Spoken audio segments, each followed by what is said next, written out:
A pink-haired girl, identified as a siren, sings to heal and control others. The audience demands more songs while a black-haired man opens the siren's gates. Given another life, she wishes to sing songs that bring people true happiness. As a 10-year-old child, an opportunity arrives that promises to change her tragic future. Lloyd Cardenas Valentine, a dangerous archduke, sits surrounded by panthers as his dark reputation precedes him. The girl plans to marry Lloyd to prevent the Valentine incident while receiving a mask. Lloyd questions his worries while the girl in the rabbit mask rushes toward a jaguar. The girl comforts a jaguar as Lloyd and a long-haired man observe her mysterious presence. A young Lloyd stares silently as his cheeks flush with a faint, unexpected blush. Lloyd treats the girl's fever, asking her to remove the mask and stay as his wife. After asking for permission, Lloyd gently lifts the rabbit mask to reveal her hidden face. Lloyd blushes while asking her to recover quickly and stop hiding behind the mask. Lloyd feeds the girl as they transition into their adult lives together in a contractual family. A magnificent chandelier illuminates the grand hall, casting a warm and elegant light. A man clasps a hand, calling out to Arya as his angel in the darkness.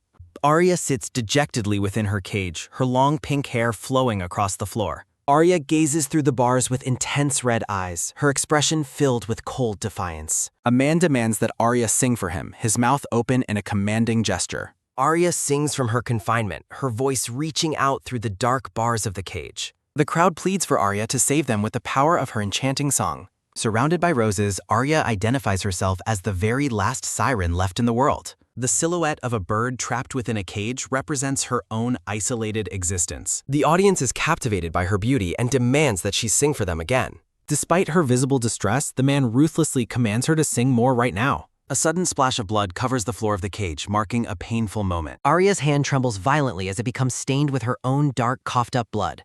Slumped over in the cage, Arya continues to cough blood onto her blue patterned dress. A close-up of Arya's red eye reveals a single tear falling in her moment of despair. Desperate, she decides that anyone, whether angel or devil, will suffice to save her. Tears stream down Arya's face as she pleads for anyone to help her escape.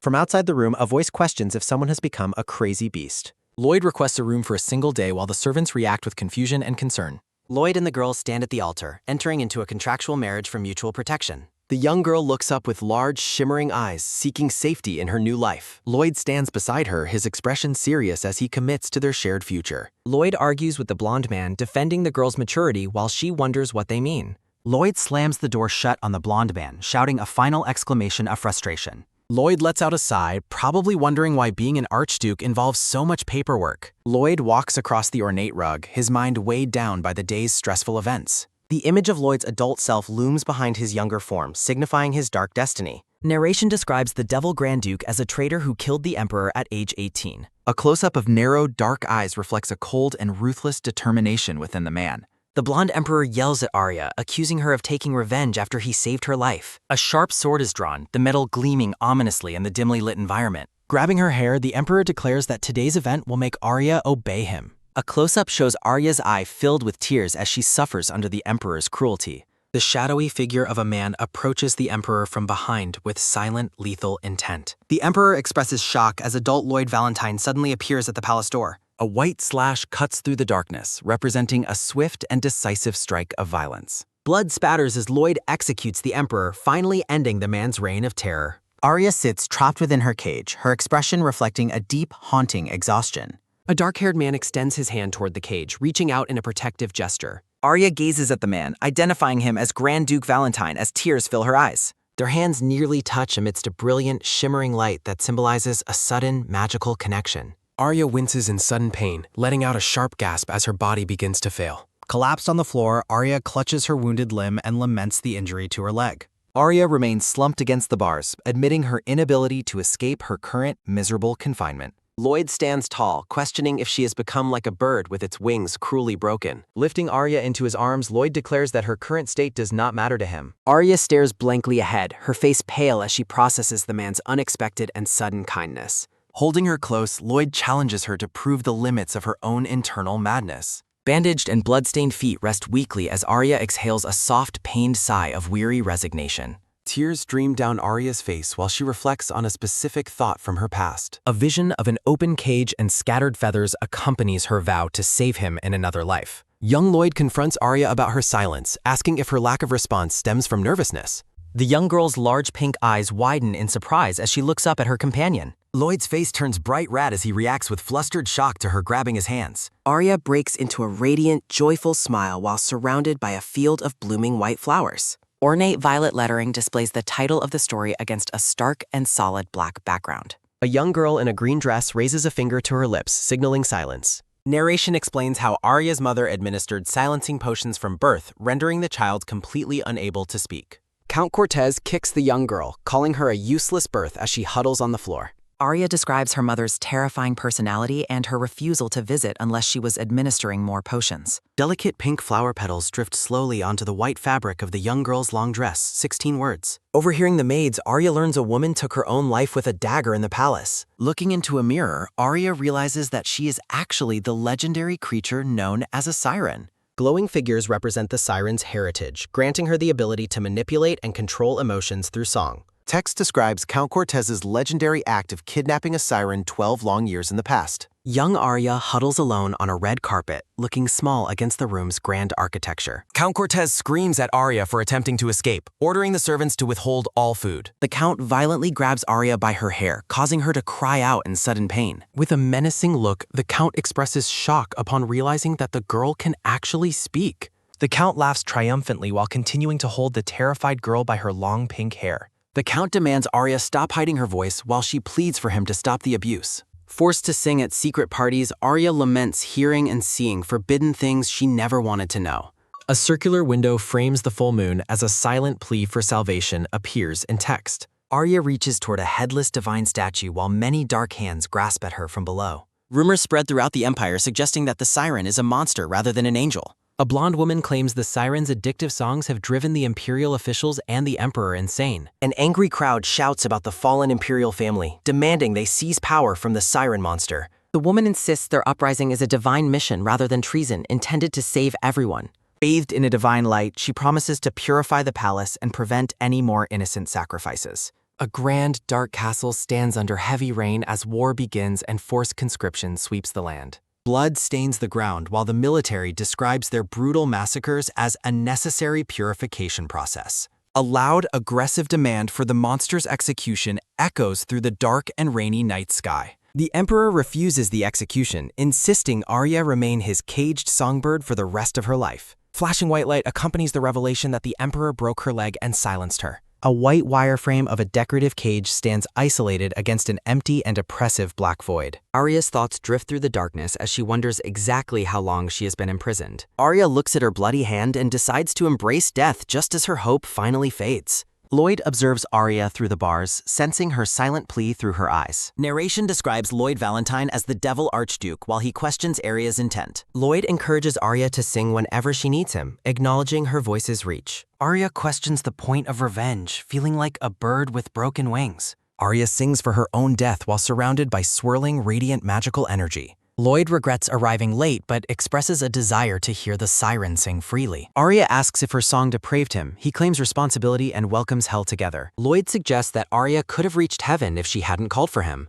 Arya expresses her will to sing and Lloyd promises to listen to her song. Narration explains that the Grand Duke was willing to listen to the siren's voice. Arya describes the man as the devil responsible for her descent into a hellish existence. Arya views Lloyd as her savior while he carries her away from her cage. Petals drift past a window as Arya takes her first breath in a new time, 16 words. Arya realizes the scent of flowers means she is no longer trapped in hell. Arya wakes in the attic she occupied as a child, realizing her pain is gone. She observes that her cage has disappeared and realizes this reality is not a dream. Arya looks out at the spring day, noticing the vibrant leaves and warm sunlight, 15 words. Arya reaches for the falling petals, realizing she has lived again after her death. Arya clutches her throat in shock as she realizes she can finally speak again. Arya realizes she didn't drink the potion and that her mother has already passed away. Arya speaks the word father as she reflects on the man who ruined her life. Looking into a mirror, Arya focuses on the person who caused her years of suffering. Arya runs past two servants who are startled by her sudden and silent appearance. Arya enters the cellar and finds her father, Count Cortez, drinking wine alone. Count Cortez reacts with shock and confusion as Arya enters the dark wine cellar. Arya sings a magical song that fills the room with ethereal fairies and glowing light.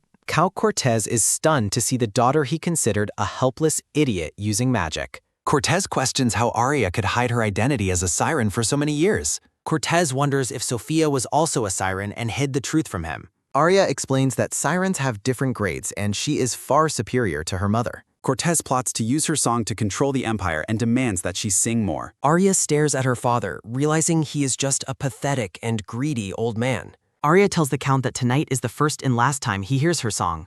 Cortez is mesmerized by the song, unaware of the trap she is setting for him. Arya confirms his familiarity with the song before ordering him to forget everything about tonight. The magical melody fades into the night, appearing to the Count like a vanishing dream. Cortez desperately tries to hold on to the memory of the siren before the magic takes over. Cortez collapses onto the floor, his mind wiped of the recent events by Arya's power. Arya asks the unconscious man for the location of the key and the mermaid's tears. Cortez reveals that the items are hidden in a box in his bedroom's bedside drawer. Arya enters the bedroom and searches through the dresser to find the hidden box. Arya finds the mermaid's tears, the items her father used to control her siren powers. Arya explains that mermaid's tears nullify siren songs, which is why she couldn't rebel before. She notes her father resumed wearing the tears daily after realizing she was a siren. Arya reflects on her return, grateful she escaped her fate more easily than expected. Looking out from the balcony, Arya watches the falling petals in her moment of freedom. Arya recalls the feeling of being in hell but finds relief in her current situation. Arya realizes she has been given the chance to change her once tragic and painful future. She thinks about the injuries she will no longer have to endure in this life. Arya ponders her next steps, knowing her original life ended at the age of 20. Narration explains that Arya was forced to consume silencing potions, setting a cruel time limit on her life. Arya reflects on her siren nature, knowing her enchanting voice has the power to drive listeners insane. The black-haired man embraces Arya, claiming her madness is irrelevant since he was already lost to insanity. His gray eyes lack color, reflecting a soul deeply scarred by drugs and the horrors of slaughter. In 4 years, a tragedy will wipe out the Valentine bloodline, leaving a young Lloyd as successor. As the sole survivor of the Valentine incident, Lloyd is publicly accused of being the primary culprit. Arya wonders if the rumors about Lloyd are true, despite him never facing any formal imperial punishment. Narration describes Lloyd as a man devoid of desire, possessing only an empty and hollow internal existence. Looking at the stars, Arya vows to ignite her dwindling life to show Lloyd true earthly happiness. Standing beside a black panther, Lloyd gazes out at the night sky from his ornate balcony. A servant informs the master that the lady's condition is critical and requests he go to her. Maids whisper in confusion, questioning why the master suddenly ordered them to clean and decorate a disgrace. The servants gossip about the master's drinking, wondering if he intends to use Arya as a doll. Narration describes the siren race as a legend that became reality when Arya's mother, Sophia, finally appeared. A maid observes that Arya's eyes look like precious jewels despite her status as a beautiful monster. Realizing the girl cannot speak, the servant panics and rushes out of the room in sudden alarm. A maid reports that the master sent for a dress from the capital for the young lady.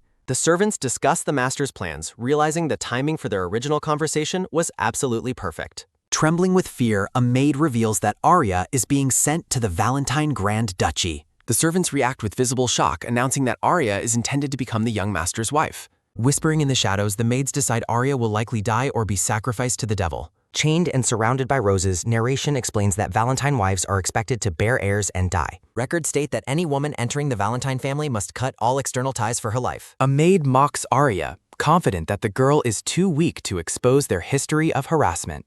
Arya stares at the servant, debating whether she should use her siren powers to retaliate against them. Reaching into her bag, Arya pulls out a quill to begin communicating through the power of writing.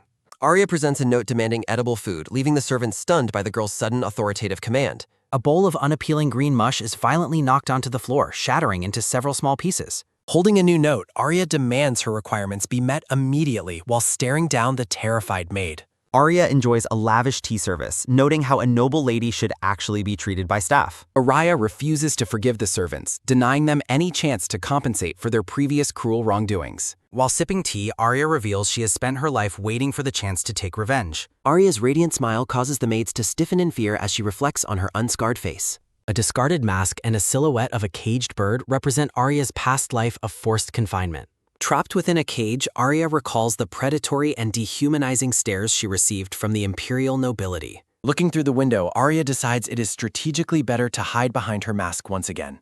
A carriage pulled by 2 horses gallops through the dense, sun-drenched forest toward a mysterious destination. Inside the carriage, Count Cortez yells at the driver for failing to find a way out of the forest. Count Cortez loses his temper, drawing a weapon and commanding the driver to stop the carriage immediately. The horses continue their rapid pace through the woods, kicking up dust as the sun begins to set. Count Cortez curses the Valentine family, his face flushed with intense rage as he grinds his teeth. Narration describes the Valentine estate as a strictly isolated territory that prohibits any uninvited outsiders from entering. Arya observes that her father, the master of music, holds no significance or power to the Valentines. The driver suggests retreating, calling the master's request ridiculous since no one has ever returned alive. The carriage travels alone through the darkening woods, appearing small and vulnerable against the towering trees. Count Cortez berates the driver for accepting the job and threatens to take his life as payment. Ornate shoes stomp onto the ground as the master makes a forceful and angry movement outside. Pointing his sword, Cortez challenges the driver to find the mansion or die together in the forest. Arya senses a powerful magical barrier, realizing the estate is protected by layers of spirit energy. Magical diagrams illustrate the overlap of spirit, divine, and mana powers protecting the Valentine family's hidden estate.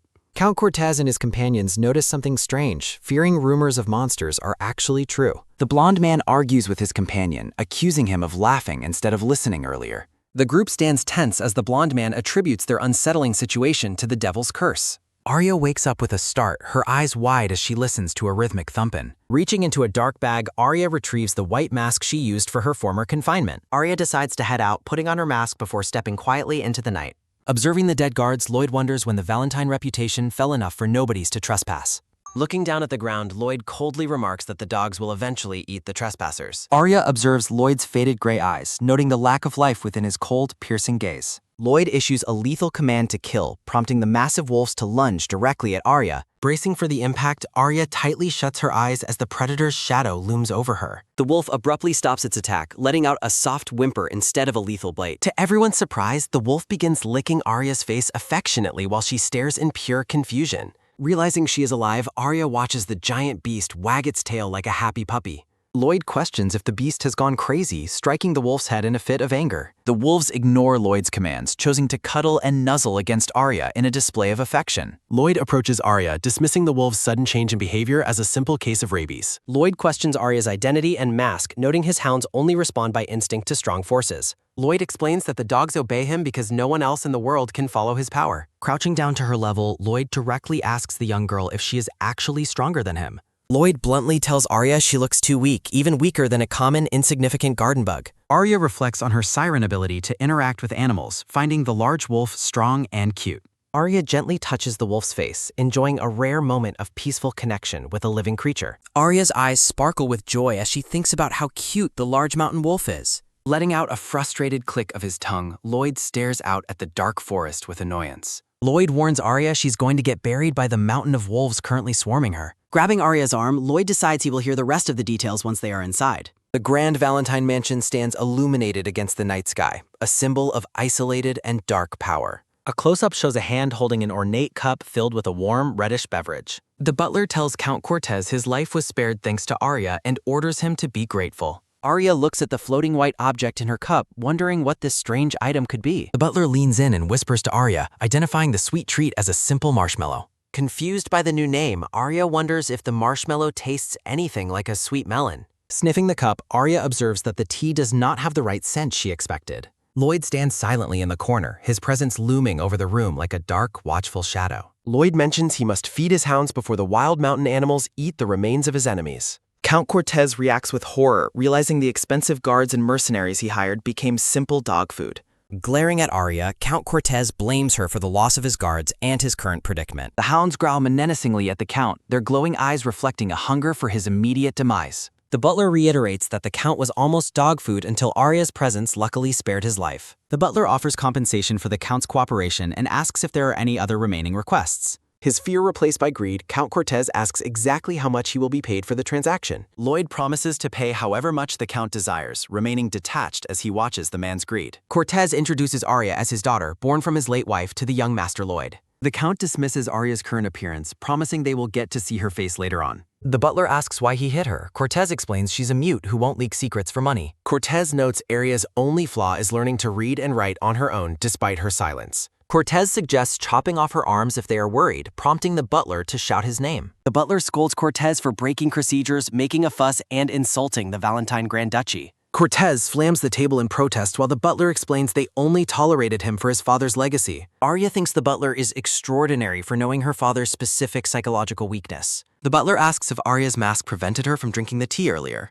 Arya is surprised by the butler's kindness while a wolf barks loudly in the background. The large wolf appears overjoyed and affectionate, radiating a sense of pure happiness. Arya thinks the wolf is cute while the butler ponders her first time seeing a dog. Arya wonders if the butler is being kind because of her siren abilities. Arya decides she must take advantage of the situation and begins writing. 13 words. The butler looks on in silence as the young girl continues to write. Arya notes her ability to tame animals and learn fast before showing it out. A decorative card displays a polite request for the recipient to take her along. Arya gently grasps the butler's sleeve as the wolves watch the interaction with interest. Count Cortez stares at Arya, who flinches as he makes a sudden movement. Cortez tells Arya to stay quiet like a lamb while grabbing her arm. Count Cortez demands something be given to him while the wolves growl nearby. A cloaked figure arrives, prompting someone to scream in sudden, sharp pain. Grand Duke Valentine remarks that the situation is nice and agrees to buy it. Arya realizes the man is Grand Duke Valentine while looking into her own eyes. Arya notes that Lloyd resembles the man, especially because of his long hair. The Grand Duke stares at the confused girl, his expression unreadable and cold. The Grand Duke questions Arya about his reputation and her lack of fear. Arya nods while the Duke decides to pay the down payment immediately. The butler mentions the Duke's impulsiveness and asks if he is upset. Wearing a faint smile, the butler assures the Duke that he is not upset. The Duke likes the child because animals follow good people, but Arya strongly disagrees. Several large wooden chests overflow with piles of shimmering gold coins in the room. The Grand Duke orders Cortez to forget Arya or face complete family destruction. Cortez attempts to add one more condition while the Duke asks for his response. Cortez demands Arya's future daughter since the child cannot inherit the title anyway. Cortez smiles greedily as the Grand Duke stares at him with cold eyes. Arya reflects on her father's brainwashed and pathetic greedy judgment until the end. The Grand Duke finds the Count's request understandable as he looks away. The Duke warns the Count that he must want to be dog food. The Duke orders the Count moved away for the comfort of the child. The butler regrets the Count's final words and vows to erase his daughter. Guard sees the Count after the butler gives a silent and commanding signal. Count Cortez yells to be let go while being dragged from the room. Arya watches the scene with wide eyes, letting out a small gasp of surprise. The butler looks down at Arya with a calm and professional demeanor. The butler politely asks the young lady if she is ready to proceed. The scene shifts to the opulent and grand hallway inside the Valentine mansion. Arya admires the decor, noting the mansion is fancier than the Imperial Palace. Dana introduces herself as the mansion's maid and the Grand Duke's nanny. 14 words. Dana finds Arya adorable and promises to raise her and stay by her side. Arya finds the nanny's gaze tickling while Dana prepares to explain the Duke's statums. Dana explains that the Grand Duke is currently taking care of the madam. Dana tells Arya not to be disappointed by the lack of welcoming greetings. Arya feels unwelcome by Lloyd while Dana asks for her favorite food list. Arya struggles to think of food since she knows nothing about pleasant meals. Arya requests warm soup that isn't cold or smelly, surprising the touching maid. Arya wonders if bread or cheese are options while presenting her humble note. Arya presents a note requesting a melon taste on top of her warm cocoa. Dana looks confused by the request while the butler stifles his laughter in the background. Arya describes the item as soft and white, prompting the butler to apologize for laughing. Dana promises to bring the treat immediately and asks if Arya needs anything else. Arya remains silent, holding her descriptive note while staring blankly at the attentive maid. Arya admits she doesn't know the food's name, causing Dana to worry she is disappointed. Arya vows to memorize the name while Dana wonders if the situation warrants any tears. A dramatic close-up focuses on the intense and sparkling details within Arya's pink eye. Overcome with emotion, Dana pulls the small girl into a sudden and protective embrace. The maid continues to hold Arya tightly, providing comfort in the silent and ornate room. Dana promises to take good care of Arya, who is surprised by the sudden comfort. Reassuring the girl, Dana states she did nothing wrong while Arya reflects on her past. Narration explains that Arya chose the safety of the Grand Duchy over seeking immediate revenge. A beautiful arrangement of spring flowers symbolizes a fresh start away from her former life. Arya relaxes in the embrace, finding comfort in a scent that reminds her of spring. Looking out at the rain, Arya watches the droplets with a quiet and pensive expression. Dana enters the room and asks the young lady if she experienced a frightening nightmare. Dana blames herself for Arya's fear, calling her a baby, while Arya firmly denies her. Arya reaches for her quill to begin writing another message for the worried brown-haired maid. Arya presents a note clarifying that she is simply short rather than being a baby. The maid lets out a soft laugh at the young girl's serious and blunt declaration. Dana pets Arya's head while jokingly questioning her claim of not being a small baby. Arya is struck with shock, processing the fact that the maid actually touched her hair. Arya touches her head, noticing the lingering warmth left behind by the maid's gentle hand. Arya wonders if this warm sensation is why the hounds were so desperate for pets. Dana offers another hair pet while Arya insists through a note that she's no baby. Dana laughs and asks why the young lady was looking out at the rainy garden. The garden remains drenched by heavy rain, visible through the ornate glass of the window. Dana mentions that the Grand Duchy is home to many rare and beautiful botanical plants. Intrigued by the mention of nature, Arya wonders about the specific types of rare plants. Arya expresses her desire to see them despite Dana's warning about the heavy rain outside. Dana is overwhelmed by Arya's adorable puppy eyes, finding it impossible to refuse her request. The maid suggests changing Arya's clothes since the rain shows no signs of letting up. Dana reveals a trunk filled with cute dresses that were brought from Arya's original home. Arya begins writing a response as she looks down at the colorful pile of garments. Arya explains she never wore the clothes because her father bought them right before coming. A dark silhouette of the Count appears as Arya reflects on his greedy and deceptive actions. Dana's opinion shifts as she declares the clothes trash, leaving the young girl quite confused. The maid criticizes the Count's poor fashion sense and labels the designs unacceptable for their house. Dana calls for staff while Arya worries if she can still go out in the rain. The head maid orders her staff to gather better dresses and umbrellas within 1 hour. The maids begin the process of measuring Arya and dressing her in a new outfit. The servants discuss the new possibilities while Arya stands patiently during the quick dressing process. A close-up highlights the intricate lace and bows of a new purple dress and cape. Arya's new attire is completed with a pair of matching and functional enamel rain boots. The young girl's long pink hair is tied back with a large, coordinating purple ribbon. Arya stands fully dressed in her new rainy day ensemble, holding a small, matching purple umbrella. Arya is amazed by the result, noting she even received an umbrella that fits her size. Dana asks if the outfit is to her liking while Arya nods her head happily. The maid expresses her joy that Arya is satisfied before preparing for the next task. Dana presents a fluffy pink rabbit mask she made quickly to replace Arya's current uncomfortable one. Arya questions the rabbit ears while Dana explains the mask will protect her from nightmares and night fears. Arya insists she is not a baby through a note, causing Dana to laughingly concede that she is grown. Arya notes the Grand Duke didn't inspect her face, which is unusual since others would find her mask irritating. Dana playfully pokes Arya's cheek, noting her rosy skin, as Arya's attempt to remain calm quickly fails. Dana offers a cup of cocoa to help Arya stay warm in the cold weather before heading out. Arya finds the sweet cocoa and chewy marshmallow delicious, surprised by her appetite for treats despite her previous sickness. Dana checks on the taste while Arya presents a note confirming her enjoyment of the sweet, chewy treat.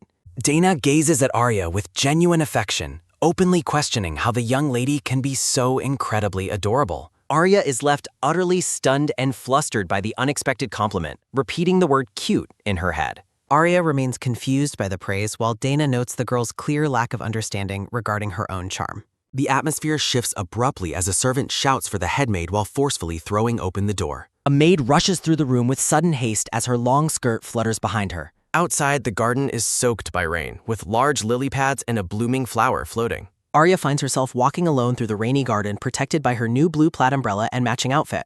The young girl stares ahead with a focused and serious expression while thinking in the rain. Arya identifies the location of the Grand Duchess's residence on the top floor of the main palace during her walk. Looking up at the grand structure, Arya realizes she has reached a critical turning point in her current mission. Alarm spreads through the palace as a servant frantically announces that the Madame's health has taken a critical turn. Dana reacts with visible horror upon hearing the news regarding the Madame's deteriorating condition while Arya watches the scene unfold. Worried about the emergency, Dana asks Arya if she can stay alone and continue her walk in the garden. The scene shifts to a dimly lit room where a figure lies motionless beneath the covers. A pale woman rests silently in the dark room, her face partially obscured by dark hair. Arya gently holds the frail hand of Lloyd's mother, remembering Dana's words about him caring for her during illness. Lloyd stands alone, his back to the viewer as he faces several maids in the hallway. Arya worries that the Grand Duchess cannot be allowed to die, fearing the consequences if the Madame passes away. A dark premonition shows Lloyd stained with blood, suggesting he will return to a life of violence if tragedy strikes. Arya feels helpless as an outsider, desperately searching for a way to intervene and prevent Lloyd's future descent into darkness. A sharp metal blade suddenly appears, pointing directly at Arya's throat as she stands frozen. Lloyd confronts Arya with his sword drawn, coldly demanding to know why she is wandering through the estate like a scavenger. Lloyd questions Arya's presence and hidden intentions, noting her refusal to speak as he searches for her true motive. Arya notices Lloyd's intense gaze, contrasting his current sharp focus with the empty, lifeless eyes she remembers from the past. Lloyd stares at Arya with a cold, knowing expression, stating that her current appearance is exactly what he had expected. Lloyd remarks that Arya appears sane for now, though he keeps his weapon positioned threateningly close to her neck. Lloyd issues a lethal threat, commanding Arya to speak immediately if she wishes to avoid a violent and messy end. Lloyd trails off ominously as he steps through the wet mud, leaving his threat hanging in the cold, rainy air. Arya flinches in fear as the cold tip of the sword moves dangerously close to her. Lloyd falls silent, observing Arya's terrified reaction with a piercing gaze as the rain continues to fall between them. Lloyd finally acknowledges Arya's silence, concluding that the rumors regarding her inability to speak are likely true after all. Arya feels internally defiant, questioning whether Lloyd is testing her because he has never truly trusted her from the beginning. Lloyd acknowledges Arya's keen instincts, wondering aloud if she is truly as sharp as she seems or if it's intuition. Arya looks at the dark-haired boy with confusion, her thoughts drifting back to the rabbit-themed gift given to her earlier. Lloyd speaks a single word, identifying the theme of Arya's new mask while he maintains his watchful and intense posture. A poetic vow appears against a backdrop of falling stars, expressing a willingness to be consumed for another's light.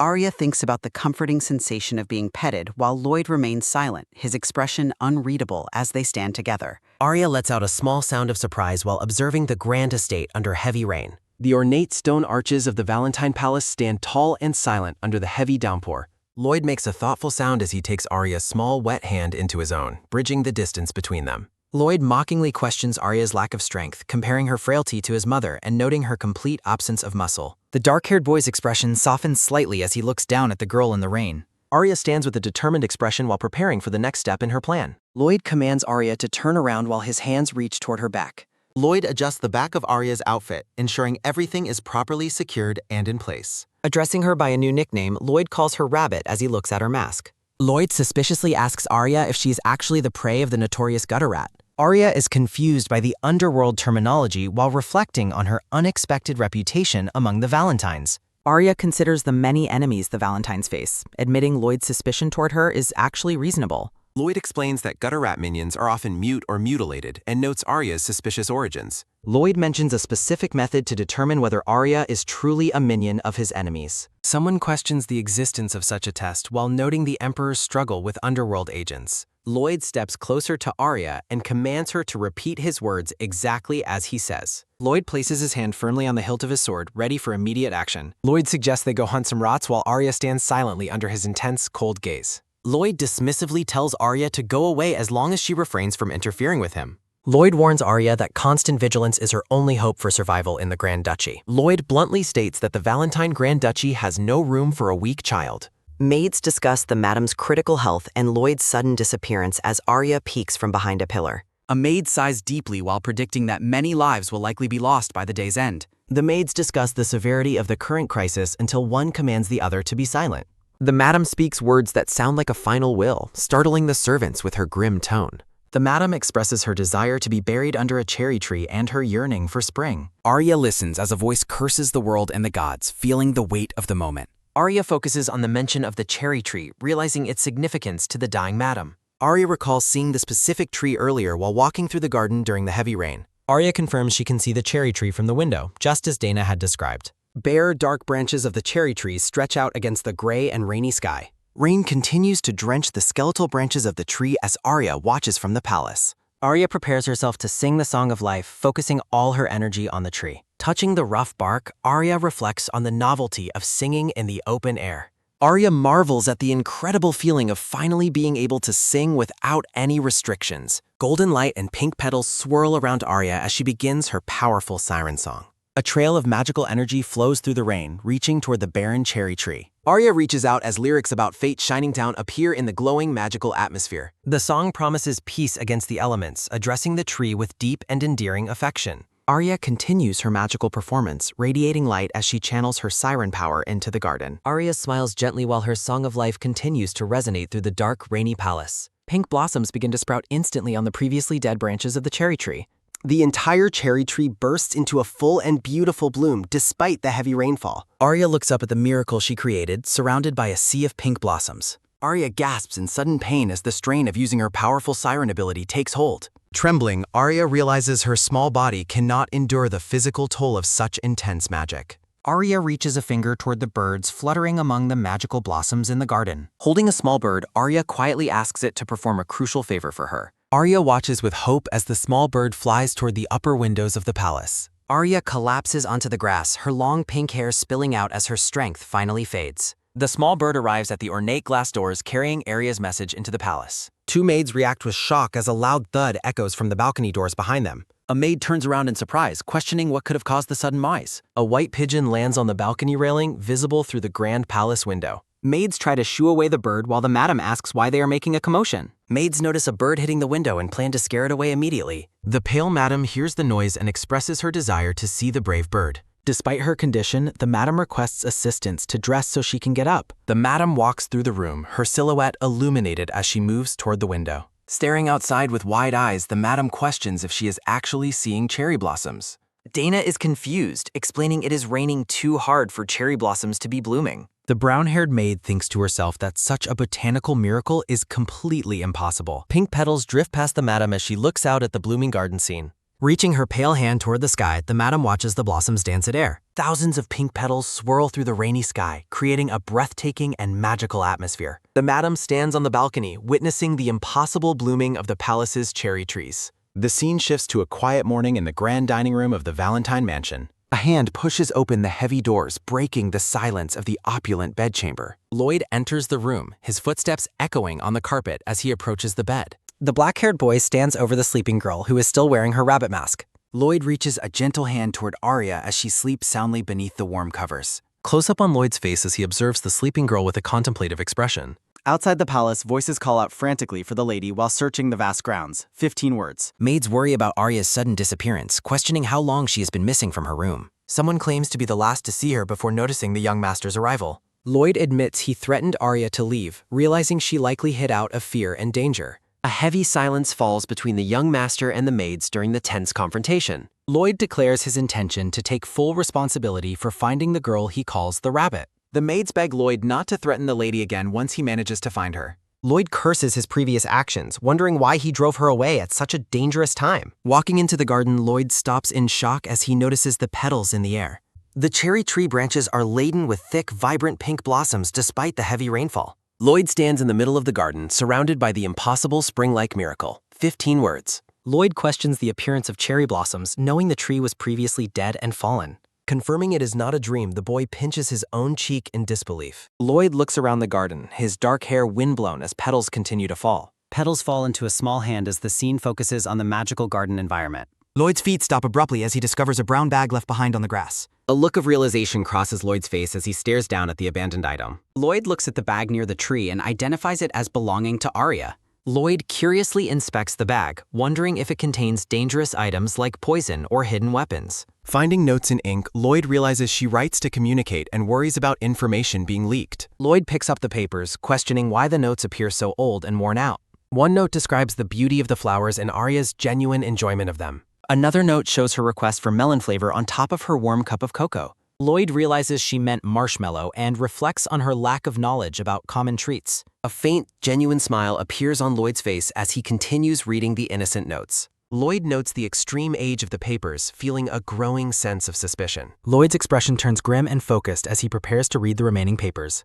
Arya's tragic past is revealed through notes begging for forgiveness and asking not to be hip. Lloyd stands in the falling petals, holding a final, heart-wrenching message in his hand. The final note contains a simple and desperate plea from the girl to be loved. Sunlight streams into a silent, beautifully decorated sitting room within the grand Valentine estate. Maids crowd around Arya's bed, expressing their immense relief that she has finally woken up. Arya sits up in bed, completely baffled by the intense emotional reaction from the surrounding maids. Arya wonders if the people in the palace have been taking care of her while sleeping. Dana looks at Arya with concern, noting how small and soft the young lady is. A hand gently pets Arya's hair while a voice asks if she is feeling better. Arya nods happily as the person expresses relief that she is doing well after resting. Two maids are overcome with emotion, declaring that Arya is both lovely and incredibly adorable. Arya has a moment of realization, her eyes widening slightly as she remembers something important. Arya writes a note asking about the Grand Duchess, and Dana explains she is safe. Dana mentions Lloyd visited while Arya slept, causing the young girl to react with surprise. Dana presents a leather bag, explaining that the young master ordered her to give it. Arya is relieved that Lloyd returned her bag, which she thought she had lost earlier. Arya looks surprised as she opens the bag to find its mysterious and unexpected contents. Arya discovers an engraved pen by a famous craftsman and wonders why it was included. Dana suggests Lloyd found the pen in the office while Arya remains in the gaze. Arya considers the Valentine's wealth while wondering what else might be hidden inside the bag. Arya pulls out a note that bluntly commands her to go away when she finishes. Arya assumes the fountain pen is a farewell gift intended to make her leave forever. Arya asks if Lloyd hates her, but Dana admits she cannot truly judge his feelings. Dana explains Lloyd ordered every type of dessert for Arya, which seems like an impossibility. Surrounded by skull patterns, Arya is confused by the young master's sudden change in behavior. Arya wonders if the generous desserts are similar to a death row inmate's final meal. The Grand Valentine Palace stands majestically under a bright blue sky with soft white clouds. Maids praise Arya for taking her medicine and offer her flower-shaped candies as a reward. Arya holds a jar filled with small, colorful candies that resemble a field of flowers. Arya is amazed by the candies, questioning why they look like precious and sparkling gems. A beautiful, sparkling glow surrounds Arya as she admires the colorful treats in her hands. 15 words. The maids are struck by Arya's charm while she wonders if something just shot out. Maids present a variety of indoor flowers, identifying them as dahlias and primulas for Arya. A maid reaches towards some blue mascari flowers while beginning to explain their symbolic meaning. Arya sits at her desk surrounded by a magical and shimmering display of various flowers. Dana explains that since garden flowers cause colds, Arya must settle for these indoor blooms. Arya finds the flowers breathtakingly beautiful right before a sudden sneeze interrupts the quiet moment. Dana informs Arya that from now on, several personal knights will be assigned to protect her. Arya is impressed that the Grand Duchy has provided 6 knights for her exclusive protection. Arya notices one knight has a particularly sour expression, making her feel slightly uneasy. Staring at the grumpy knight, Arya wonders if he was forced to come against his will. A loud sneeze echoes through the room, startling the maids and instantly changing the mood.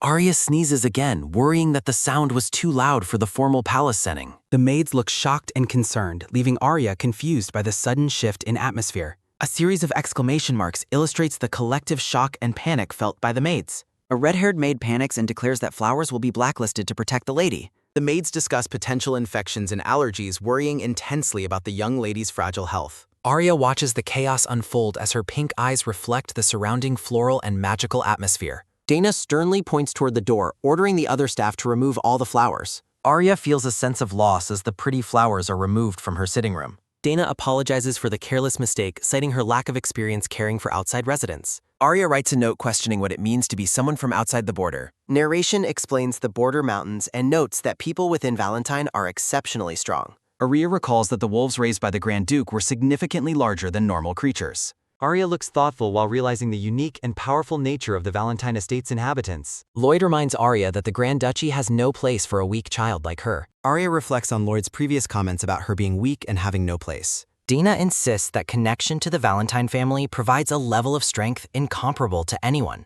A servant pushes a cart forward while mentioning there is one more thing to present. Dana explains she prepared a tray of medicinal drinks designed to quickly cure a common cold. The maids panic and argue over whether the ginger in the tea will upset Arya's palate. A maid offers a frantic apology for the possibility that the drink might not be perfect. The staff debate the safety of a raw egg remedy, worrying it might cause food poisoning.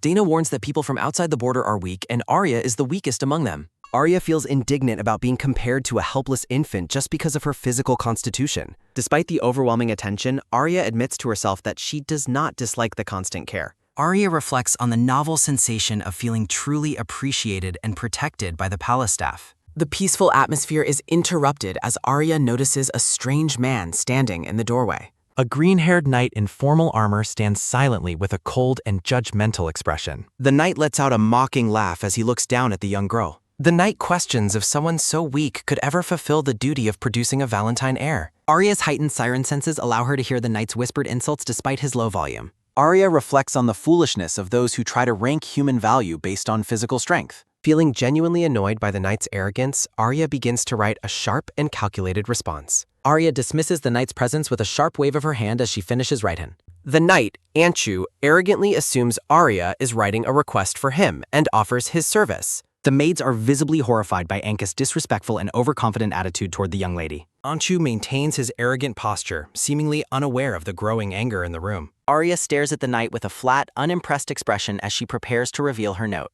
Anshu offers a fake apology, claiming he simply didn't care enough about her to pay attention. The maids react with shock as Anshu continues his condescending remarks under the guise of concern. Arya realizes the knight believes she is a burden to the military family serving the Grand Duchy. Arya places a note on the table, bluntly asking the knight to state his current age. Caught off guard by this simple question, the knight hesitantly admits that he is 24 years old. Arya looks at the knight with pity, her eyes fixed on him as the tension rises. Arya's notes mock the knight's lack of lifetime achievements and offer sarcastic pity for his character. Anshu is stunned by the girl's verbal jab, his face flushing with anger and disbelief. Anshu grits his teeth in fury, struggling to contain his temper after being insulted by a child. Trembling with rage, Anshu demands to know if Arya has achieved anything herself to justify such insults. Arya remains calm and silent, watching the knight lose his composure with a steady, unblinking gaze. Arya reveals a note stating her goal is to never grow up to be like the knight. The staff rush forward, ordering the knight to step away from the young lady immediately. Anshu lets out a sinister laugh, his eyes narrowing as he looks at Arya with predatory intent. Lloyd appears in the doorway, his sudden presence instantly shifting the power dynamic in the room. Lloyd draws his sword with a lethal grace, questioning the knight's choice of word toward Arya.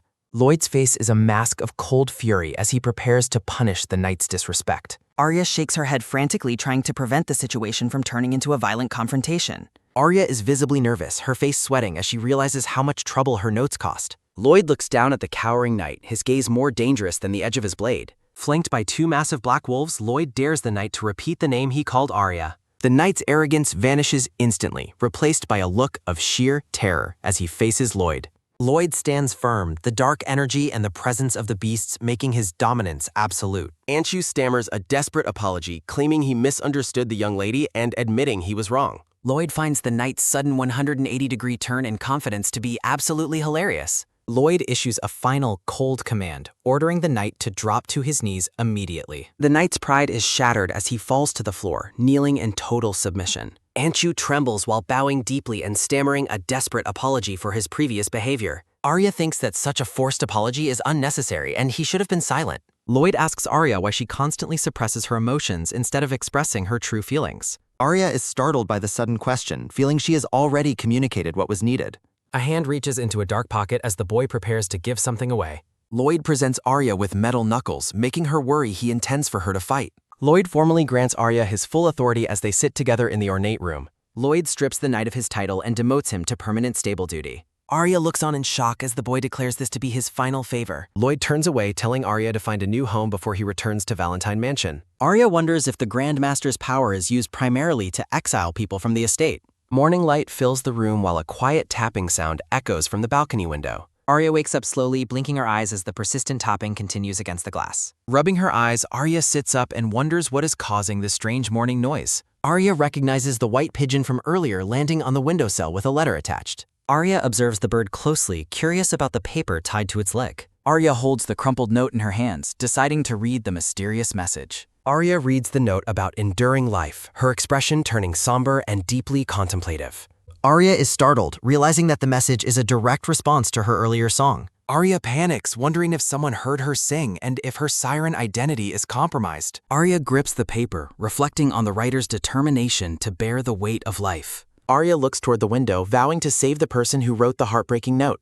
The scene details the luxurious furniture as Arya prepares to leave her room. Arya promises to show the person every season, watching the bird fly into the sky. Arya reaffirms her resolve to save the writer, her eyes shining with newfound purpose. Arya stands alone in her room, contemplating the challenges of living in the Valentine house. A distorted memory shows Arya in different attire, reflecting on her past life's hardships. Arya recalls leaning against a tree during a rainstorm, exhausted by her own powers. Arya reflects on the physical limits of her current 10-year-old body regarding her magic. Arya realizes she risks death if she attempts to sing songs of healing or destruction. Arya sighs wearily, feeling the immense weight of the powers she was born with. Clenching her hand against her dress, Arya confirms her suspicions about her fragile state. Arya becomes determined to find a private place where she can safely practice her singing. Arya rushes toward the door, surprising Dana, who asks where she's going so fast. Dana catches Arya's hand, stopping her from running out of the room alone. Dana asks Arya if she is seeking out Eddie and tells her to settle down. Arya gives Dana a pleading look, but the maid insists that puppy eyes are useless. Dana maintains her stern expression, repeatedly refusing Arya's silent request to leave.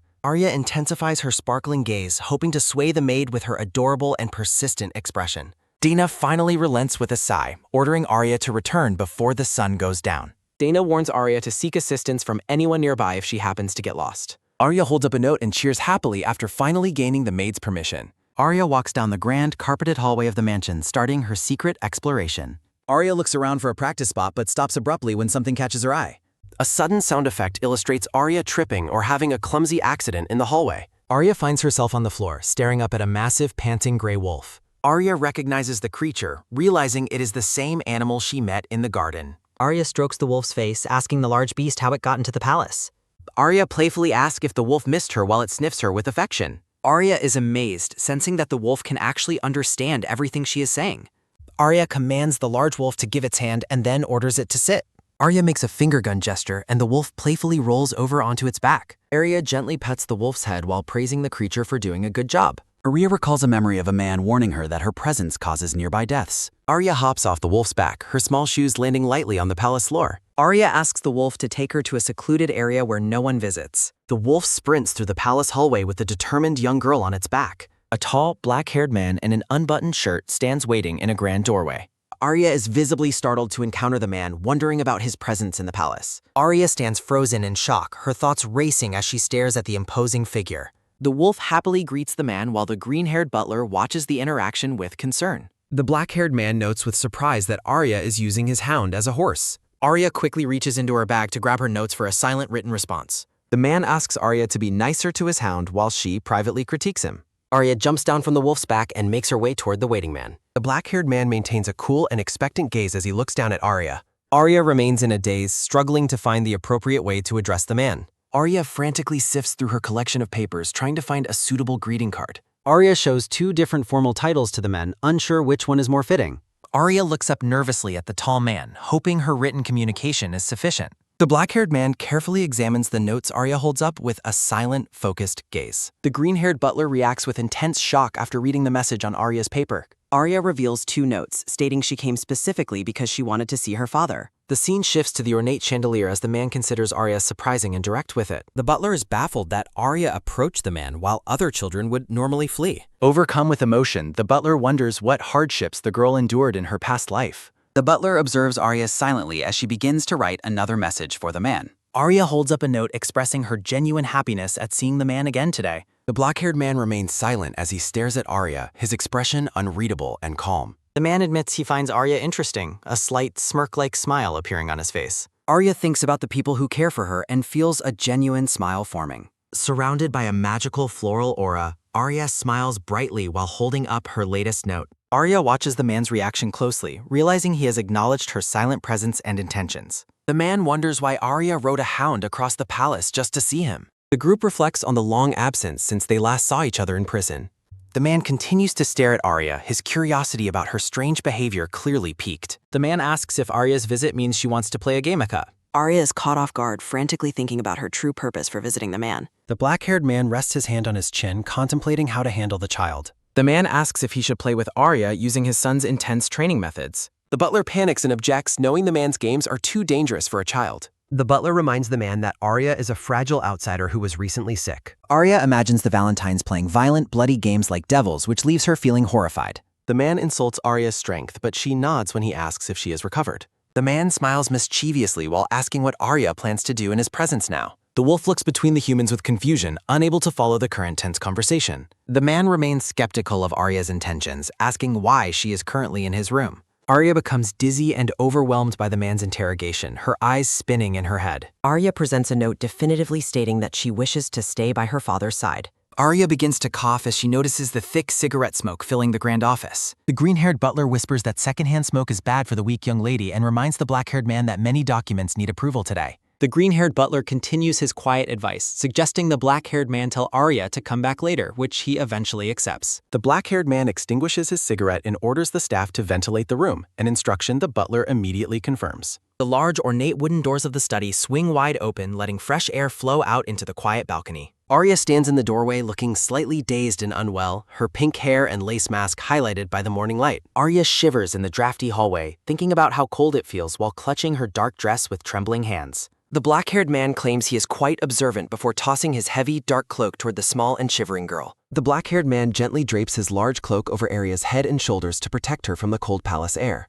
Arya peeks out from beneath the oversized fabric, wondering why the man suddenly decided to cover her with his own clothes. The man remarks that Arya seems weaker than he originally thought as his hand reaches down to retrieve her dropped note. Arya watches in shock as the man collects her card and tucks it into his pocket, wondering why he took it. The black-haired man offers a subtle, knowing smile and instructs Arya to stay by his side and take a deep, steady breath. Arya questions the odd instruction to breathe while the large gray wolf nearby sits on the floor and pants heavily. Arya begins counting her breaths, wondering if breathing feels difficult simply because she has become suddenly and intensely self-conscious of the act. The black-haired man warns Arya that she will run out of breath entirely if she continues to obsess over the simple action. Arya feels indignant and frustrated, silently thinking that her current difficulty breathing is entirely the fault of the man's presence. A butler slams a massive stack of books and documents onto the desk, declaring they all need to be approved today. The black-haired man wishes he had time to breathe, but the butler insists he can survive without breaks while presenting more work. The man questions if he is expected to work even while suffocating, but the butler claims it is just a simple misunderstanding. Arya asks if it is all right for her to just sit and watch quietly since she has nothing else to do. Arya's pink eyes widen with a sudden realization as she observes the serious conversation happening between the men in the room. Narration explains the people's fear of a spreading curse and mentions Viscount Cavendish's involvement in a recent and troubling incident. A shadowy man in a top hat is described as having made an obvious mistake but receiving a huge amount of compensation nonetheless. A hand tops the desk as narration describes people who barged into the territory and got cursed, leading to feelings of regret. The black-haired man sits at his ornate desk in a pensive mood, resting his face against his hand in quiet contemplation. The man asks about the investigation, and the green-haired butler reports finding clues of fire in the forest but nothing else noteworthy. The man contemplates killing those responsible for the annoyance, but the butler warns that killing the Viscount would cause even more trouble. The green-haired butler firmly rejects the idea of murder, maintaining a professional and composed expression during the dark discussion. The man reflects on family principles and decides that giving the target money is a better way to cultivate false hope. A hand tops the desk as the man anticipates watching his target eventually crawl and beg for death after losing everything. The black-haired man looks cold and menacing while predicting that his enemy will soon be begging for death at his feet. The butler awkwardly clears his throat and reminds the man that the young lady is right there listening to his plans. Arya considers the man's strategy, wondering if giving bait to a known scammer is truly the most necessary or effective option. Gold coins fall as narration explains the Viscount was a gambler who lived lavishly and would likely never change his ways. Arya thinks that the man's plan to lead the Viscount into deeper trouble actually seems like a very good way to handle him. Arya begins writing a new message on a piece of paper with her quill, the scratching sound echoing through the office. Arya presents a note claiming she knows how to heal, which causes the black-haired man to look at her with skepticism. The black-haired man leans over his desk to watch Arya closely as she continues to write her silent, written responses. The black-haired man maintains a serious and focused gaze as he stares directly at Arya while she finishes her latest message. Arya completes a note stating that medicine for treating worms will work on the parasites, causing the man to observe her curiously. The black-haired man finds Arya's suggestion absolutely fascinating and laughs, while she wonders why he thinks her written comment is funny. Arya looks genuinely annoyed and asks the laughing man exactly what part of her medicine suggestion he finds so incredibly funny. The butler expresses a loss for words while reflecting on the worm medicine situation, while the man praises Arya's intelligence for deducing the presence of parasites from seeing fire in the forest. Arya reflects that riding the hounds is why she can see her father daily, but realizes the creature is currently heading away. Arya panics and clings to the speeding hound, wondering exactly where the animal is taking her in this completely opposite direction. Arya is shocked to see the mansion that originally bought her as she rushes through the surrounding gardens on the beast's back. A blonde woman and a dark-haired man in military uniforms look surprised as Arya arrives suddenly at their location. The dark-haired knight asks why the young lady has come here while she puts a finger to her lips for silence. The knights find Arya's attempt at eavesdropping and playing detective to be absolutely adorable, though they doubt her heightened hearing will allow her to actually hear anything through the walls. Arya reflects on the difficulties of being a child, while the two knights watch her with sparkling, excited, and appreciative eyes. Arya holds up a blunt note that simply says murder while signaling for the knights to remain quiet about her presence. Arya grows increasingly annoyed as the knights continue to fail at their babysitting duties. Arya decides to take matters into her own hands and prepares to investigate the situation. Approaching the large wooden doors, Arya suddenly pauses when she overhears a familiar voice inside. Inside the room, voices discuss the illogical claiming of damages regarding a recent parasite outbreak. The black-haired man claims that the parasites are his property and the Count is mistaken. The black-haired man intimidates the trembling Count by accusing him of theft without permission. The Count begs for mercy while internal thoughts reveal the desperation to avoid taking blame. Narration explains the servants got sick after pathetically eating snakes found in the Valentine Mountains. The Count blames droughts for his financial desperation, but the man demands he get to the point. The black-haired man remains unimpressed by the excuses, stating that he is completely speechless. A sword is drawn, causing the terrified Count to hiccup in fear of his life. The black-haired man questions why he would travel just to see such a filthy individual. The butler pleads for a brief audience while the man warns he simply hasn't killed him yet. Grabbing the Count by the collar, the man gives him 5 minutes to speak with honesty. The Count offers a 500-year-old artifact as Arya listens from outside the door in shock. The black-haired man finds the offer acceptable, finally relaxing his intense and lethal posture.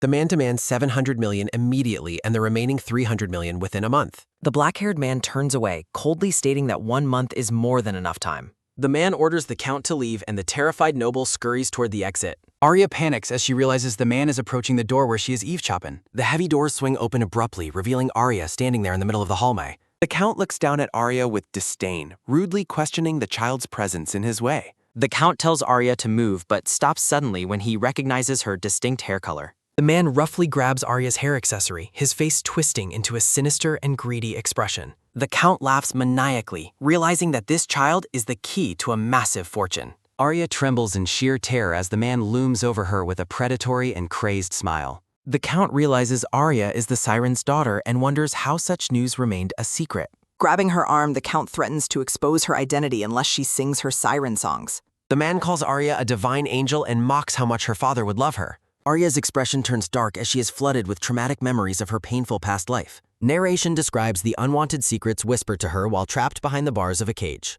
Arya recalls the horrific torture of losing her legs and being forced to sing until vomiting blood. Blood splatters across the scene as Arya reflects on the miserable life she was forced to endure. A vision of a regal man appears, standing in a brightly lit and high-ceilinged room. The black-haired man intervenes with lethal force, his blade drawing blood as he defends the girl. The Count's body hits the floor with a dull thud, signaling the end of this life. The butler observes the corpse while the man dismisses the death as a result of causing trouble. The green-haired butler sighs, reflecting that the situation resolved itself much easier than he had anticipated. The black-haired man gazes into the distance, admitting that he never expected this specific turn of events. Looking at Arya, the man notices her desperate and fearful expression as she shrinks from him. The man asks if being the siren's daughter is that painful before wiping her face clean. The man orders a list of conspirators while the butler complains about the constant battlefield cleanups. Arya reaches out to touch a nearby curtain, her small hand moving with a sense of wonder. Arya presents a note thanking the man for his protection, though she looks somewhat dazed. The butler is horrified that the girl is thanking a man for committing a cold-blooded murder. The man questions if death is worth thanking for while placing a comforting hand on her head. Several days later, the mansion remains quiet under the soft glow of many flickering candles. The black-haired man sits on his ornate chair, deep in thought amidst the silence of his room. The man looks at the toys and flowers, questioning why he bought so many childish things. Resting his chin on his hand, the man concludes that these objects do not fit his palace. Arya considers sleeping on a sofa since the wolf's muscular build might be too firm. Arya holds up a note thanking her father while surrounded by a joyful, sparkling aura. The black-haired man reflects on the numerous childish gifts he recently purchased for the Grow. While looking at maps, the man considers Arya's constant written praise for his actions. The black-haired man remains deep in thought, staring blankly with an uncertain hum. The man says something is missing while the butler critiques the office's new playroom appearance. The black-haired man orders the staff to light his cigar while he continues to contemplate. Arya stands among her new toys and flowers, appearing small and lost in the room. The man abruptly changes his mind and orders the butler to extinguish the lit cigar. Arya's small, pale hand reaches out tentatively to touch the surface of the wooden table. Arya looks up with wide, hopeful eyes, her expression soft and filled with quiet wonder. Arya presents a glass jar filled with colorful star-shaped candies tied with a brown ribbon. The man asks what the jar contains, reads Arya's note, and questions if she wants him to eat it. The man considers the jar, noting that children usually enjoy eating these types of sweets. The doctor reports that while physically healthy, Arya is malnourished because her body refuses food. The black-haired man reclines in his chair, impatiently demanding the doctor get to the point. The man stares intensely as the doctor mentions the massive psychological impact on the young girl. The doctor explains that psychological therapy through conversation helps stability, noting Arya hasn't eaten because she has devoured something else. The man demands the doctor put his explanation simply as the elderly man continues to sweat. Arya sits alone in a white nightgown, appearing incredibly fragile and weighed down by sorrow. The doctor calls his theory a hypothesis, but the man demands to know why she isn't cured. The doctor looks at the man with absolute terror, stammering a fearful and uncertain response. Facing the man's wrath, the terrified doctor begs desperately for his life to be spared. The green-haired butler whispers to the man, who responds with a cold and dismissive question. The butler reminds the man the doctor found the cause of Arya's disorder and suggests it is unwise to kill him. The butler suggests that even if the doctor failed to cure her body, the man might heal her heart. The man realizes his presence alone makes Arya happy and prepares for her daily visit. Within the grand study, the man suddenly announces that Arya will be getting married soon. Arya clutches her teddy bear in shock, her eyes wide with confusion at the sudden news. Arya is shocked by the sudden news while the man promises a wedding as luxurious as the Empress's. Arya's note asks about Lloyd's feelings, but the man says it is groundwork and offers divorce once she becomes an adult. Arya worries that forcing Lloyd into marriage will permanently damage their relationship and his feelings. Arya realizes she doesn't want a loveless marriage and would rather stay and play with father. The man notes Arya's eating difficulties and watches her reaction with a concerned, steady gaze. The man admits he doesn't understand repressed feelings but vows to tear the mouths of anyone who criticizes her. The man vows to gouge out the eyes of anyone who looks at Arya unpleasantly. The man threatens to maim anyone who dares to touch her without his express permission. Kneeling, the man tells Arya she is free to cry, laugh, or be angry whenever her heart allows. The green-haired butler is horrified that the man followed such terrifying threats with a sentimental offer. Overwhelmed by the man's words, Arya begins to shed silent tears that fall like rain. The man embraces Arya, claiming that everything else in the world has become completely irrelevant. Arya's small hand grips the man's dark cloak tightly as she seeks comfort in his embrace. Arya presents a note to the brown-haired maid stating that she finally wants to eat. The maid suggests soup, but Arya shakes her head in a firm and silent refusal. The maid is overcome with joy that Arya has finally found something she wishes to eat. The maids rush to inform the chef that the young lady has requested scrambled eggs. A fresh plate of fluffy scrambled eggs and tomato is prepared and ready for something. A servant carefully carries the warm plate of food toward the waiting and hungry young girl. Arya thinks the food looks tasty and smells like sweet, warm milk as she prepares to eat. Arya lifts a spoonful of the fluffy eggs, finally ready to take a small, tentative bite. Arya takes her first bite and enthusiastically declares that the food is absolutely delicious. Arya reflects on her past indifference toward food, realizing for the first time how taste feels. Overwhelmed by the joy of eating, Arya thinks to herself that she wants to cry again. A clean and empty plate remains on the table, indicating that the meal was thoroughly enjoyed. The chef and maids nervously ask the young lady if the food suited her personal taste. Arya holds up a note describing the food as mushy, causing a sparkle to fill the room. The staff excitedly offers Arya a strawberry cake, the chef's special cookies, honey-coated fruits, and various colorful candies. Arya presents a heartfelt note that simply says thank you while surrounded by a floral aura. The chef over-exaggerates his reaction, tearfully shouting that the young lady possesses a divine halo. The staff expresses their gratitude for seeing her note, though one maid gets hit by a colleague. A person asks who Arya is, while she wonders exactly who they are as well in return. The grand palace stands tall under a clear sky, framed by the lush green leaves of trees. A pair of polished white shoes steps onto the dark carpet outside a parked carriage. The black-haired boy walks away from the carriage, his elegant attire decorated with many ornate silver chains. The black-haired boy gazes forward with a calm and serious expression under the bright daylight. The black-haired boy continues his walk through the palace courtyard, passing by a variety of blooming flowers. The black-haired boy stands silhouetted against the bright blue sky, looking toward the horizon in quiet thought. The black-haired boy stops as a blonde boy approaches and asks if he has arrived as well. The blonde boy explains that he has returned home because the academy is currently on vacation. The boys walk together, with the blonde boy noting he'll take the comment as a compliment. Servants carry heavy items through the courtyard, noting that the entire castle feels quite cluttered today. The men observe the construction, commenting that it looks like a strange new building is being erected. A worker presents a blueprint to the black-haired boy, stating that the Grand Duke requests her. The black-haired boy and the blonde boy look over the large weathered piece parchment together. Looking at the detailed sketch, the black-haired boy asks what on earth he is looking at. The boys realize it's an amusement park, comparing the massive project to building a luxury cruise ship. The worker explains the playroom is for the lady, prompting a confused question from the boy. The black-haired boy looks away with a sharp gaze, asking someone if they are still there. The black-haired boy looks dark and menacing, stating it doesn't matter if the child actually dies. The blonde boy suggests staying comfortable as a son, but the black-haired boy tells him to leave. The sun shines through the arches of the palace balcony, casting soft shadows on the floor. The garden is filled with bright light and lush greenery, creating a peaceful and serene atmosphere. The black-haired boy criticizes the inefficient route, while the blonde boy asks why he won't go first. Arya sleeps peacefully in the grass, surrounded by a black panther, deer, rabbits, and small squirrels. Arya remains in a deep sleep, her face illuminated by the soft, sparkling light of the afternoon. The blonde boy watches the animals, thinking it's not a forest fairy, but something else entirely. A large, jagged speech bubble declares that Arya is a species capable of disturbing the entire ecosystem. The observer wonders if her nature is innate, noting that such things are possible for the legendary siren.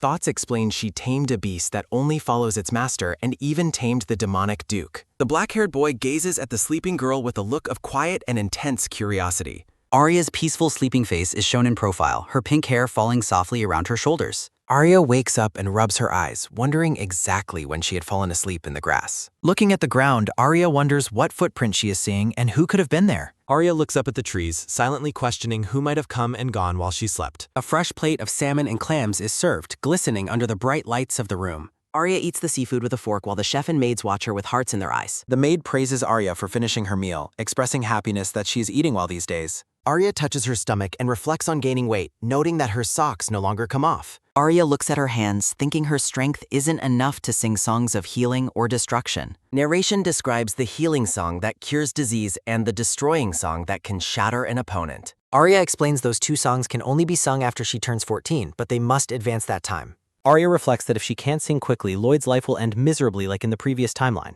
Arya presents a note saying she wants to eat more, causing the servants to react with extreme shock. The maid is moved to tears as the chef promises to bring out the next dish immediately. A large, glistening ham garnished with fruits is presented on a silver platter with a sparkling aura. Arya admires the artistic food and thinks it is delicious as she cuts into the thick ham. The maid watches Arya thoughtfully and asks if she has ever learned how to eat separately. Arya freezes in mid-action, her wide eyes reflecting a sudden sense of alarm and realization. The maid finds every step unusual while Arya worries that she was being incredibly careless. Arya realizes that in a course meal, her dining etiquette revealed her past as a siren. Arya looks down with a saddened expression, feeling dejected about her unintentional display of past training. Arya's expression is soft and uncertain as she continues to process the maid's sudden question. The servants fight over cutting the meat for the lady, with one claiming to have a license. Arya sits quietly at the table while the servants continue their loud and energetic discussion nearby. The chef proudly claims he chews best while the other servants look at him with sheer annoyance.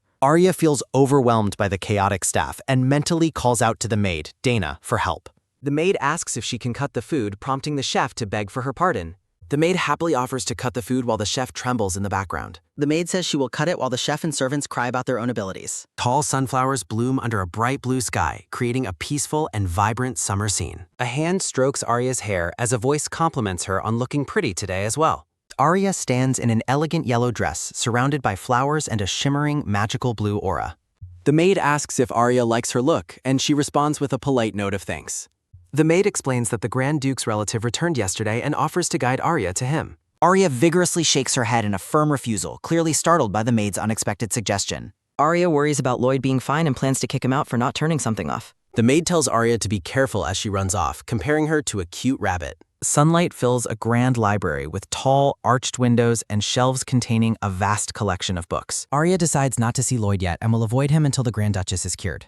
Arya pauses in the middle of the library, her expression becoming thoughtful as she considers her options. Narration explains that Arya fled to the library because there is no better place to practice her singing. Arya reaches for a book, thinking that being in the library will make her look like a booker. Arya smiles while surrounded by books, hoping the Grand Duke will see her as a diligent student. Arya is caught by surprise, turning her head quickly as she hears a voice addressing her suddenly. A high-angle view shows the vast library with a blonde boy standing among many stacks of books. Arya looks back with a look of intense curiosity, wondering about the identity of the mysterious child. The blonde boy smiles and greets Arya warmly, calling her his sister-in-law in a very friendly tone.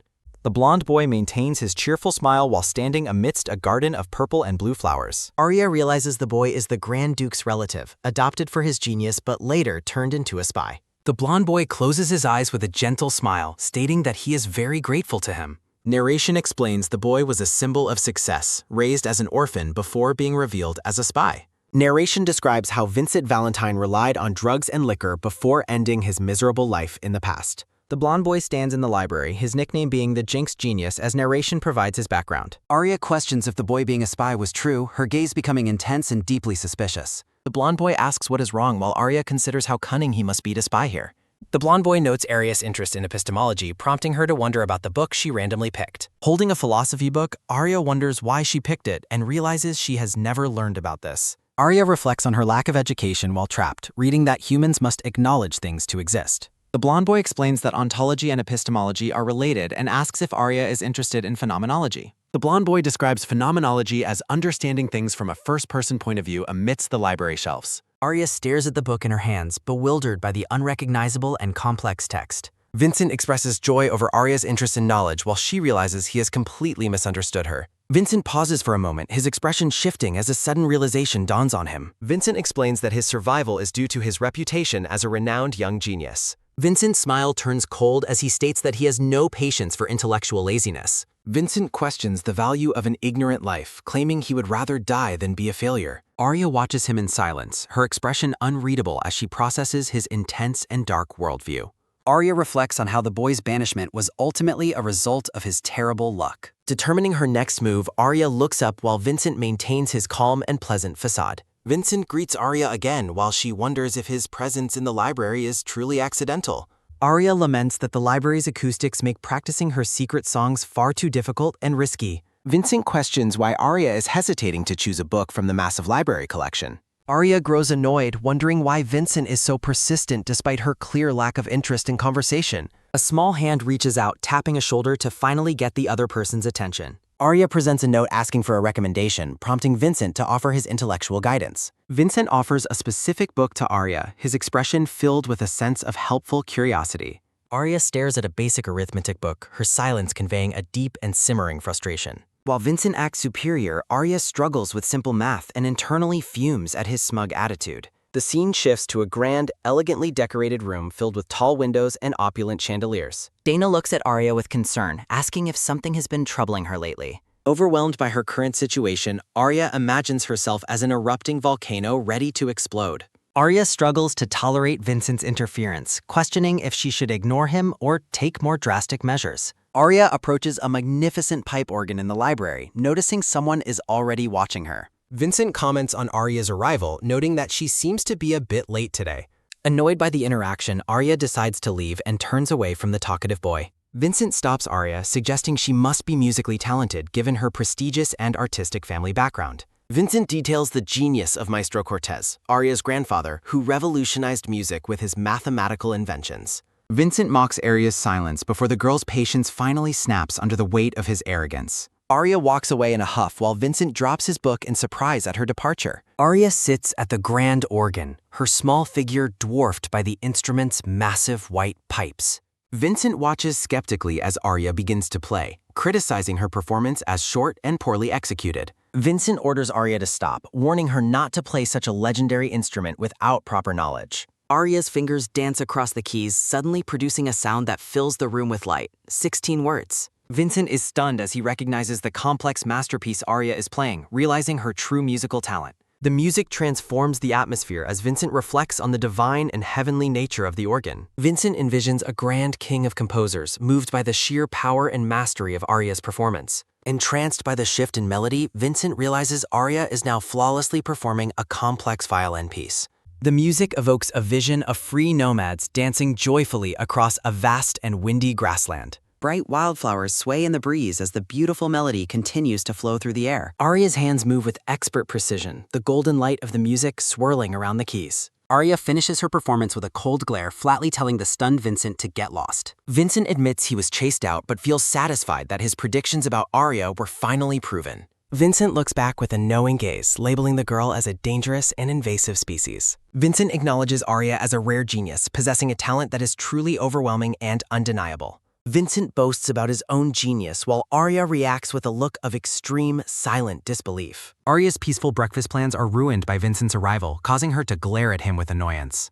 Vincent attributes his survival to his intellect, while Arya finds his explanation both vague and strangely fascinating. Vincent claims he cannot forgive geniuses who hide their talents, staring intensely at the silent girl. Vincent deduces that Arya has been practicing in secret, while she grows tired of making up excuses. Vincent leans in close, teasingly asking if Arya hides her face because she is an exceptional beauty. Vincent rests his hand on the book, acknowledging the shared burden of their intellectual gifts. Fixing his hair, Vincent complains about the burden of being a genius with such natural beauty. Vincent observes that the line between genius and fool is thin while Arya eats her dessert. Vincent lazily poses while explaining that his exhaustion is merely a side effect of his handsome face. Vincent places his hand on the thick volume and asks if Arya is referring to this book. Vincent clarifies that he has already reviewed the draft of the law before any final adjustments were made. Arya questions why Vincent is reading outdated laws and asks if he intends to become a judge. Annoyed, Vincent tells Arya not to change the subject as her true intentions are finally exposed. Setting down his tea, Vincent notes that Arya's young age makes her genius status even more impressive. Arya recalls her father's past praise, confirming her belief that she is indeed a musical genius. A memory surfaces of Arya being told she is a true genius amidst a flurry of papers. Arya's father once praised her perfect pitch before cruelly dismissing her singing as mere annoying noise. The traumatic memory shifts to Arya being physically restrained and silenced while she tries to sing. Her father shouts in a drunken rage, accusing her of stealing the musical talents of her grandfather. Drunk and resentful, her father screams that the talent she possesses should have belonged to him instead. Arya realizes that her father's self-loathing only served to prove the reality of her own natural gifts.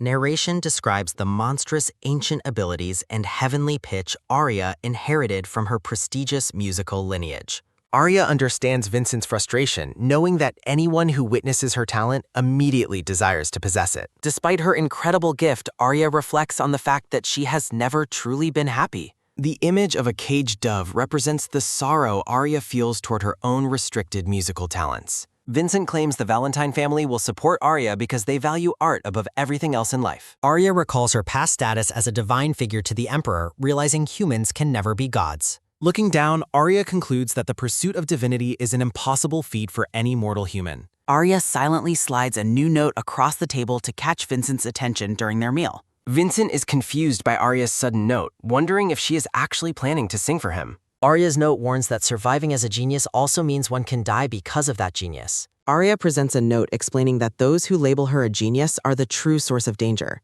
Vincent stares at the note in stunned silence, his face pale as the message sinks in.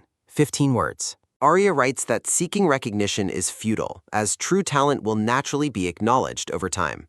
A flustered Vincent blushes and dismissively claims that such a concept should have been obvious to everyone. Twisting his fingers nervously, Vincent admits he is surprised by the depth of Arya's mature and complex thoughts. Arya asks for guidance on her next move, but Vincent dismisses the request as completely irrelevant now. Vincent notes that Arya's intense gaze makes her look remarkably similar to his brother Lloyd. Vincent boasts about his own brilliance, claiming the sun itself is jealous of his natural and radiant light. Vincent reacts with surprise as Arya holds up another note for him to read during their conversation. Arya provides a final piece of advice on her note, telling Vincent to simply do his own thing. A tense silence falls over the dining table as Vincent processes Arya's blunt and final words. The remains of their dessert and tea sit on the table as the awkward conversation finally ends. Vincent laughs and claims he was just joking, though he admits Arya's intensity actually scared him. Unmoved, Arya looks at him with a flat expression and shows a note asking him to leave. Vincent is struck by a metaphorical bolt of lightning as the room falls into a heavy silence. Vincent gazes at Arya, realizing that her true personality is entirely different from any of the rumors.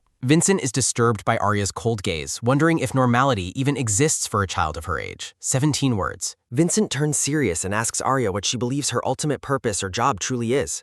Arya quickly writes her response, stating that her future path has already been decided for a long time. A vision of Lloyd appears, representing the destiny that Arya is determined to follow in this life. Surrounded by roses, Arya presents a note declaring her true mission is to protect her own people. The sun shines on a beautiful garden pavilion, where the peaceful atmosphere contrasts with Arya's intense resolve. Arya's elegant shoes click against the stone path as she begins to walk through the palace garden. Walking alone, Arya looks up at the sky and thinks it is finally time to take action. Arya smiles gently, her eyes reflecting a quiet and determined hope for her future. A white dove carries a delicate pink flower through the air above a lush garden. Arya notices the dove, thinking that today it brought a flower instead of a letter. Arya observes the peaceful scenery, concluding that her thoughts on the situation are indeed correct. A woman with dark hair looks out the window, her expression filled with quiet contemplation. Arya watches the bird land, realizing the actual reason behind its unexpected and sudden appearance. Arya holds the flowers, thinking that more trouble will likely find her again very soon. The white dove takes flight once again, disappearing into the vast and cloudless blue sky. Arya watches the dove fly away, wondering why it decided to leave so abruptly today. Lloyd walks through the garden, accompanied by his loyal and imposing black jaguar. 14 words. Lloyd glares at Arya while she wonders if he intends to try and remove her. The massive jaguar prowls forward, its sleek black fur glistening under the bright morning sun. Arya reaches out, thinking that the jaguar's dark fur perfectly matches the color of Lloyd's hair. The jaguar dodges Arya's hand, leaving her to stare at the empty space in surprise. Arya repeatedly tries to pet the jaguar, but the clever animal consistently avoids her touch. Arya is confused that the creature approached her only to retreat when she tried to touch it. Lloyd watches the interaction in silence, his expression showing a hint of confusion and discomfort. Lloyd notes that Arya has never exercised the authority of the Grand Duke he gave her. Lloyd warns Arya that she will eventually lose her rights if she continues on this path. Lloyd states that she could be kicked out without even a single penny or place to stay. Someone reaches out and tells the other person to wait as the tense conversation continues. Arya realizes what has happened, a soft exclamation of understanding escaping her during the moment. Arya winces as she realizes she was hit, seeing red marks appearing on her skin. Arya notes that her wrist is only sprained, but then something else catches her sudden attention. Lloyd and Arya stand together in the garden, the atmosphere thick with unspoken and tense emotions. Arya is startled by Lloyd's presence, wondering exactly when he managed to get so close. Lloyd scolds Arya for touching the beast, questioning why she would do something so reckless. Lloyd reaches out and firmly takes Arya's hand to examine the injury she just sustained. Lloyd asks how she can be so defenseless as to offer her hand to anyone. Lloyd thinks the situation is annoying while he stares at the vibrant garden around them. Arya's injured hand is bandaged to protect her wrist while it heals from the incident. Lloyd questions the excessive bandage for an injury that did not even break any bones. Lloyd asks if her weak physical condition is just another trick to gain his caring. Lloyd claims she gets sick or injured whenever he tries to drive her away. Arya asks why she would trick him and if he thinks she wants his care. Lloyd is caught by surprise, his eyes widening as he processes Arya's unexpected and blunt question. Lloyd looks away and flatly denies the claim that she is trying to make him care. Lloyd tells Arya that she should leave for real this time once her injury is healed. Arya stares at him, prompting Lloyd to ask why she is looking at him that way. Arya observes that the jaguar is exactly like its owner, leaving Lloyd and the animal confused. Arya smiles to herself, thinking that Lloyd is actually sweet despite his harsh and cold attitude. Narration explains the 7 categories of siren songs, noting that many subcategories also exist. Narration lists the songs of peace, life, charm, sleep, and healing as part of the lineage. Arya struggles to sing the song of destruction, coughing painfully as she tries to perform. Arya collapses on the library floor, panting heavily from the physical strain of her practice. Arya worries about her lack of improvement despite eating well and taking regular daily strolls. Arya reflects on her previous life's mastery and the urgent need to save the Grand Duchess. Arya lies on the floor, reflecting on her past level and the need for consistent practice. Arya wonders if a more efficient method exists to help her achieve her goals faster. Arya's eye widens as a sudden and powerful realization strikes her in the quiet library. Arya stands up abruptly in the library, confirming she has finally reached a major realization. Arya touches her throat while considering the potential and development of her unique siren powers. A carriage journeys through a mystical forest where a powerful fantasy barrier protects the travelers. The narration explains that a magic barrier is essential for safe passage through this dangerous territory. A hooded figure manipulates swirling magical energy while narration details the growth of their innate abilities. A decorative title card announces the start of Chapter 21 in the ongoing story. Arya reflects on the shared essence of energy types, concluding that her methods are more efficient. Walking through the palace, Arya considers energy manipulation and the common power sources within the Empire. Arya's eyes widened in surprise as she suddenly stops, noticing something unexpected in the grand hallway. Documents fly everywhere as an exclamation of surprise marks a sudden collision in the palace hallway. Arya winces while sitting on the floor, surrounded by the papers that fell during the accident. Arya looks at the mess on the floor, expressing confusion about what just happened to her. Staring at a scattered document, Arya notices something intriguing that immediately captures her full attention. A brown-haired man expresses annoyance, asking if Arya even watches where she is walking. Arya looks up as the man recognizes her status, addressing her with a formal greeting. The man panics and asks if she is hurt, while Arya wonders about his identity. The man introduces himself as Rosen Stewart, while Arya correctly identifies him as a baron. Baron Stewart explains his task of arranging scribe documents while Arya responds with a simple acknowledgement. Arya dusts off her dress and concludes that there is nothing suspicious about the man's presence. Baron Stewart politely excuses himself as he reaches down to gather the documents from the floor. The man looks back nervously, wondering why the girl is staring at him with such intensity. The man grows suspicious, questioning if Arya managed to read the confidential information on his documents. Arya watches in silence as Baron Stewart gathers his papers and prepares to leave the hallway.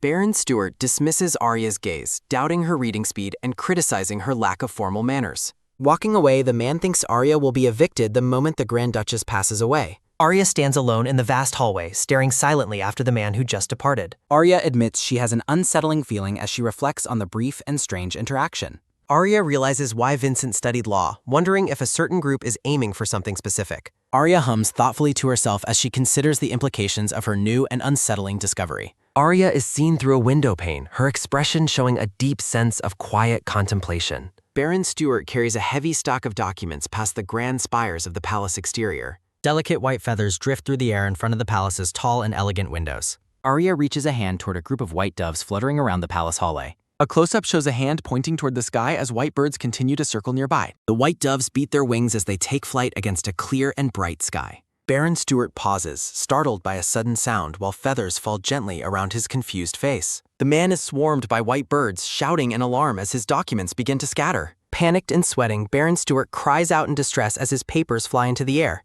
A wide view shows the palace with scattered documents floating away into the bright blue sky. Arya watches the scene from behind a window, her expression calm despite the chaos outside. Arya turns her head quickly, her long pink hair flowing as she shifts her immediate attention. 16 words. Arya determines that meeting a specific person is urgent, deciding to skip confirming any current rumors. Arya's shoes click against the floor as she opens a door to begin her next mission.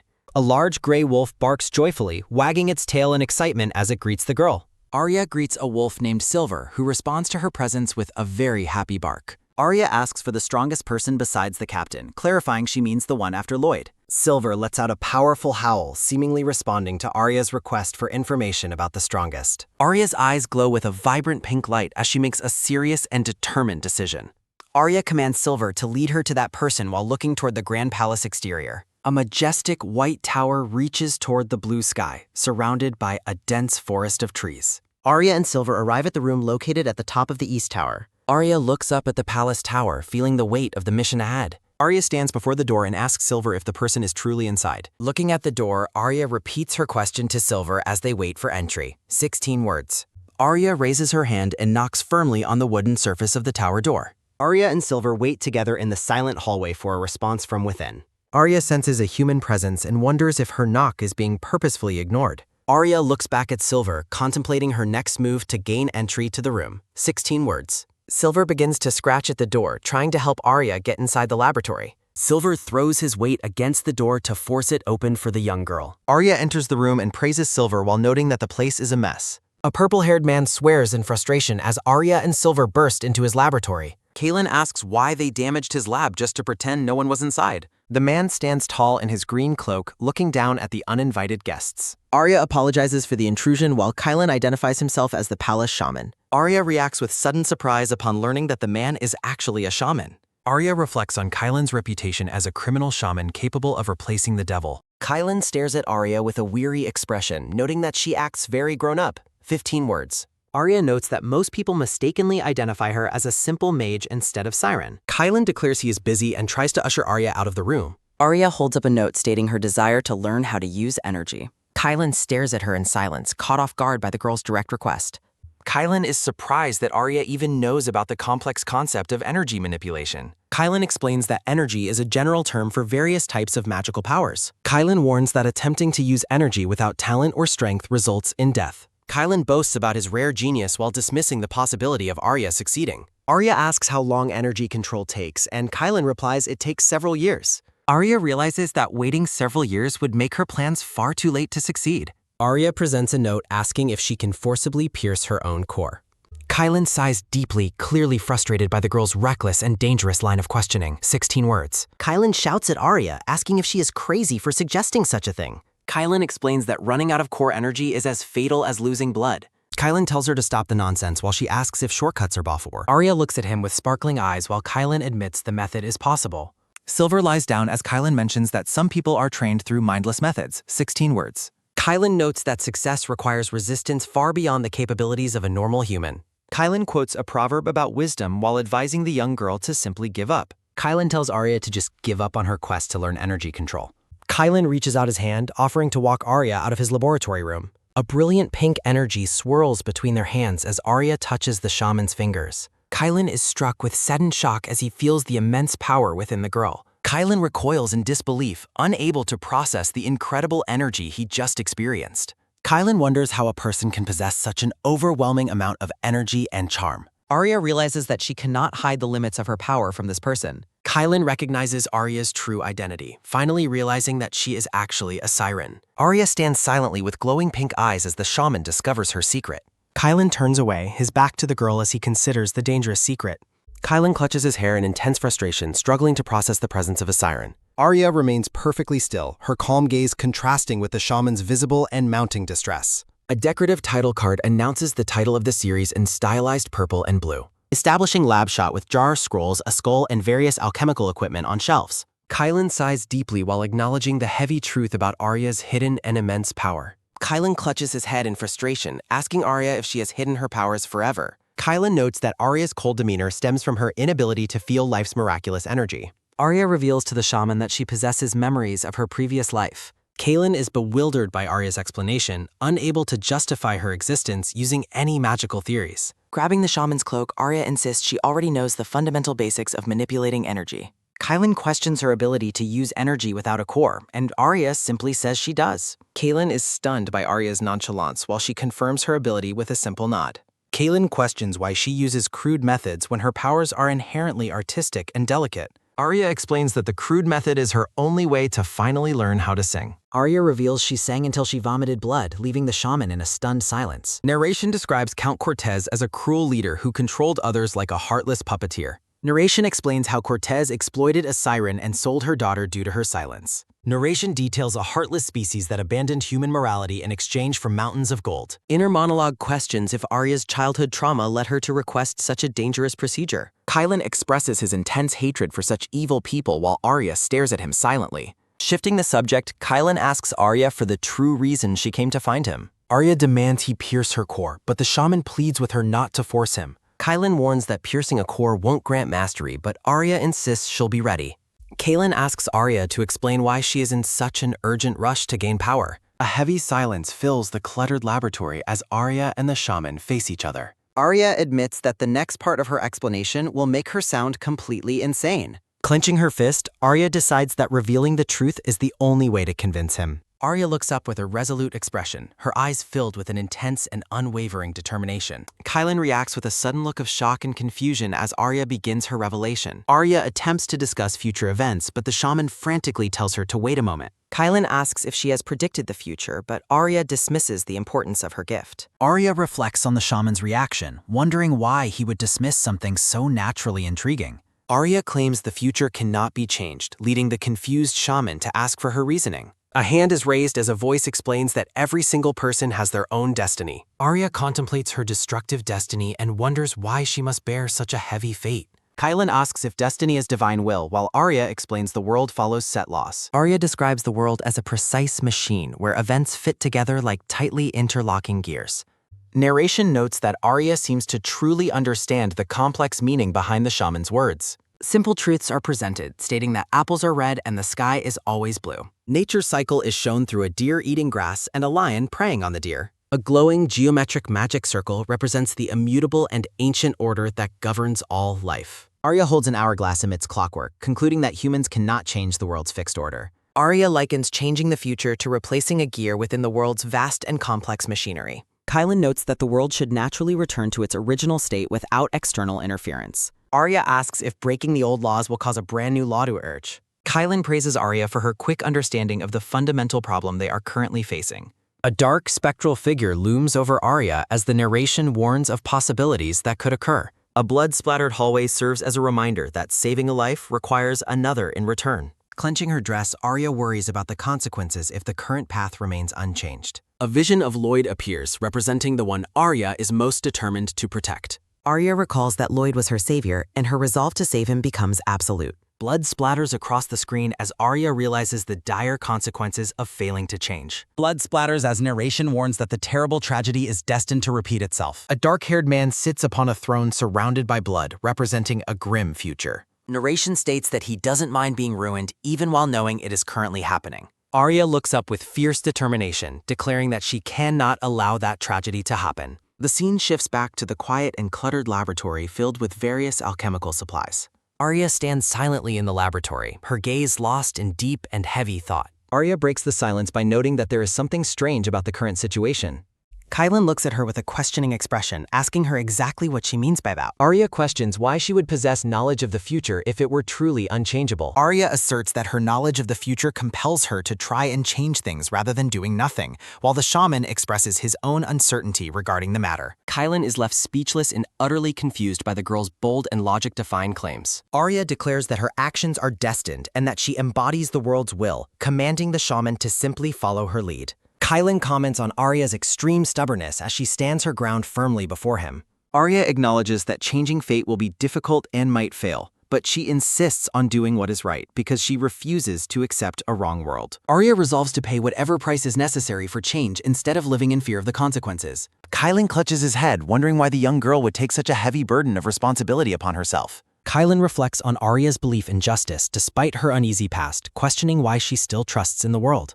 Kylan challenges Arya to prove her conviction as they stand together in the messy laboratory. Arya requests permission to leave the palace temporarily, promising the shaman that she will return later. Narration identifies a cheap palace scroll containing teleportation magic, which is currently the subject of their conversation. Kylan looks exhausted while Arya holds up the teleportation scroll she intends to use. Looks like Kylan just realized his pockets were picked by a child as he laments that his scroll has already been stolen. Kylan grumpily asks if he can at least make a clone to replace her while she is gone. Kylan warns that the Grand Duke and the Emperor will quickly notice a fake, urging her to return soon, but Arya promises to be back before anyone discovers her absence. Kylan rubs his temples, admitting he is unsure if letting her go is actually a good idea. Kylan tells Arya that he provided the scroll for her safety and commands her to return immediately if she encounters any danger. Arya's hands tear the magic scroll, activating the teleportation spell in a burst of light. Silver the wolf barks loudly as he jumps into the teleportation circle at the last second. Arya is surprised as Silver suddenly lunges toward her just as the magic takes hold. Kylan shouts for them to wait as a bright flash of light consumes the entire laboratory. A magical light swirls in the empty room after Arya and the wolf successfully teleport away. Arya arrives at her destination, looking around in surprise at the sunset-drenched surroundings. Arya finds herself in the Holy Empire of Garcilla while Silver barks happily by her side. Arya realizes that Silver followed her, calling out the wolf's name as he wags his tail. Arya looks back with a huff of annoyance, clearly frustrated by her uninvited traveling companion. Arya scolds the wolf for barging into the teleportation circle, reminding him that the journey is dangerous. Arya pets the wolf while contemplating his loyalty and his place in her mission. Arya wonders if Silver felt threatened by her closeness with the jaguars, ultimately deciding that the wolf is cute despite his slower speed. Arya decides to head toward the rising sun as she looks out over the vast city. Narration observes that darkness always exists alongside light, even in the most luminous parts of the world. Narration explains that the Holy Empire is no exception to this rule, despite being chosen by gods. Narration notes that even the Pope's best efforts to help the poor could not prevent starvation. A compass points toward the east, where a village known as the Slums is located. Narration explains how the village formed from ruins when criminals and wanderers gathered there out of necessity. Arya walks through the dry and cracked streets of the impoverished village. Arya and Silver overlook the slums, described as an uncivilized area with no one to guard it. Arya pulls a dark hood over her head to hide her face while entering the dangerous territory. Arya reminds herself to be careful as she and Silver navigate the crowded village streets. Arya accidentally bumps into a large man, causing a tense moment in the busy slum hallway. The man shouts at Arya to stop messing around and to get out of his way. The large man notices Arya's unique hair color as she tries to pass through the slums. Looking at Arya's face, the man claims that she will sell for a very high price. The man reiterates that her pretty face ensures she will sell for a significant amount of money. A stylized title card appears in purple and blue against a light and sparkling white background. 16 words. Looming over her, the man asks if he shall take a look at the girl's face. Arya squeezes her eyes shut while Silver growls fiercely, causing the startled man to flinch in fear. Silver the wolf steps forward with a menacing growl while the man screams and retreats in terror. The man flees while shouting for help as Arya realizes she was almost kidnapped before entering the city. Arya grips the edge of her dark cloak, her hands trembling from the stress of the encounter. Arya adjusts her hood, reflecting that she can see exactly why the Pope chose to leave this place. Silver barks happily at the girl, who looks back at him with a silent and thoughtful expression. 16 words. Arya tells Silver to wait for her, explaining his size draws too much attention and warns that he could be sold to the black market, so he must hide in the woods. Arya stands alone in the middle of a stone street, staring ahead with a determined, quiet expression. Looking at the village architecture against a darkening sky, Arya notes that it is getting late. Arya's dark shoes click against the stone pavement as she hurries toward her secret and urgent destination. A dark silhouette shows a man harassing a woman in an alleyway, highlighting the town's lawless nature. Arya watches from the shadows as a victim in a nearby alleyway desperately pleads for someone to help.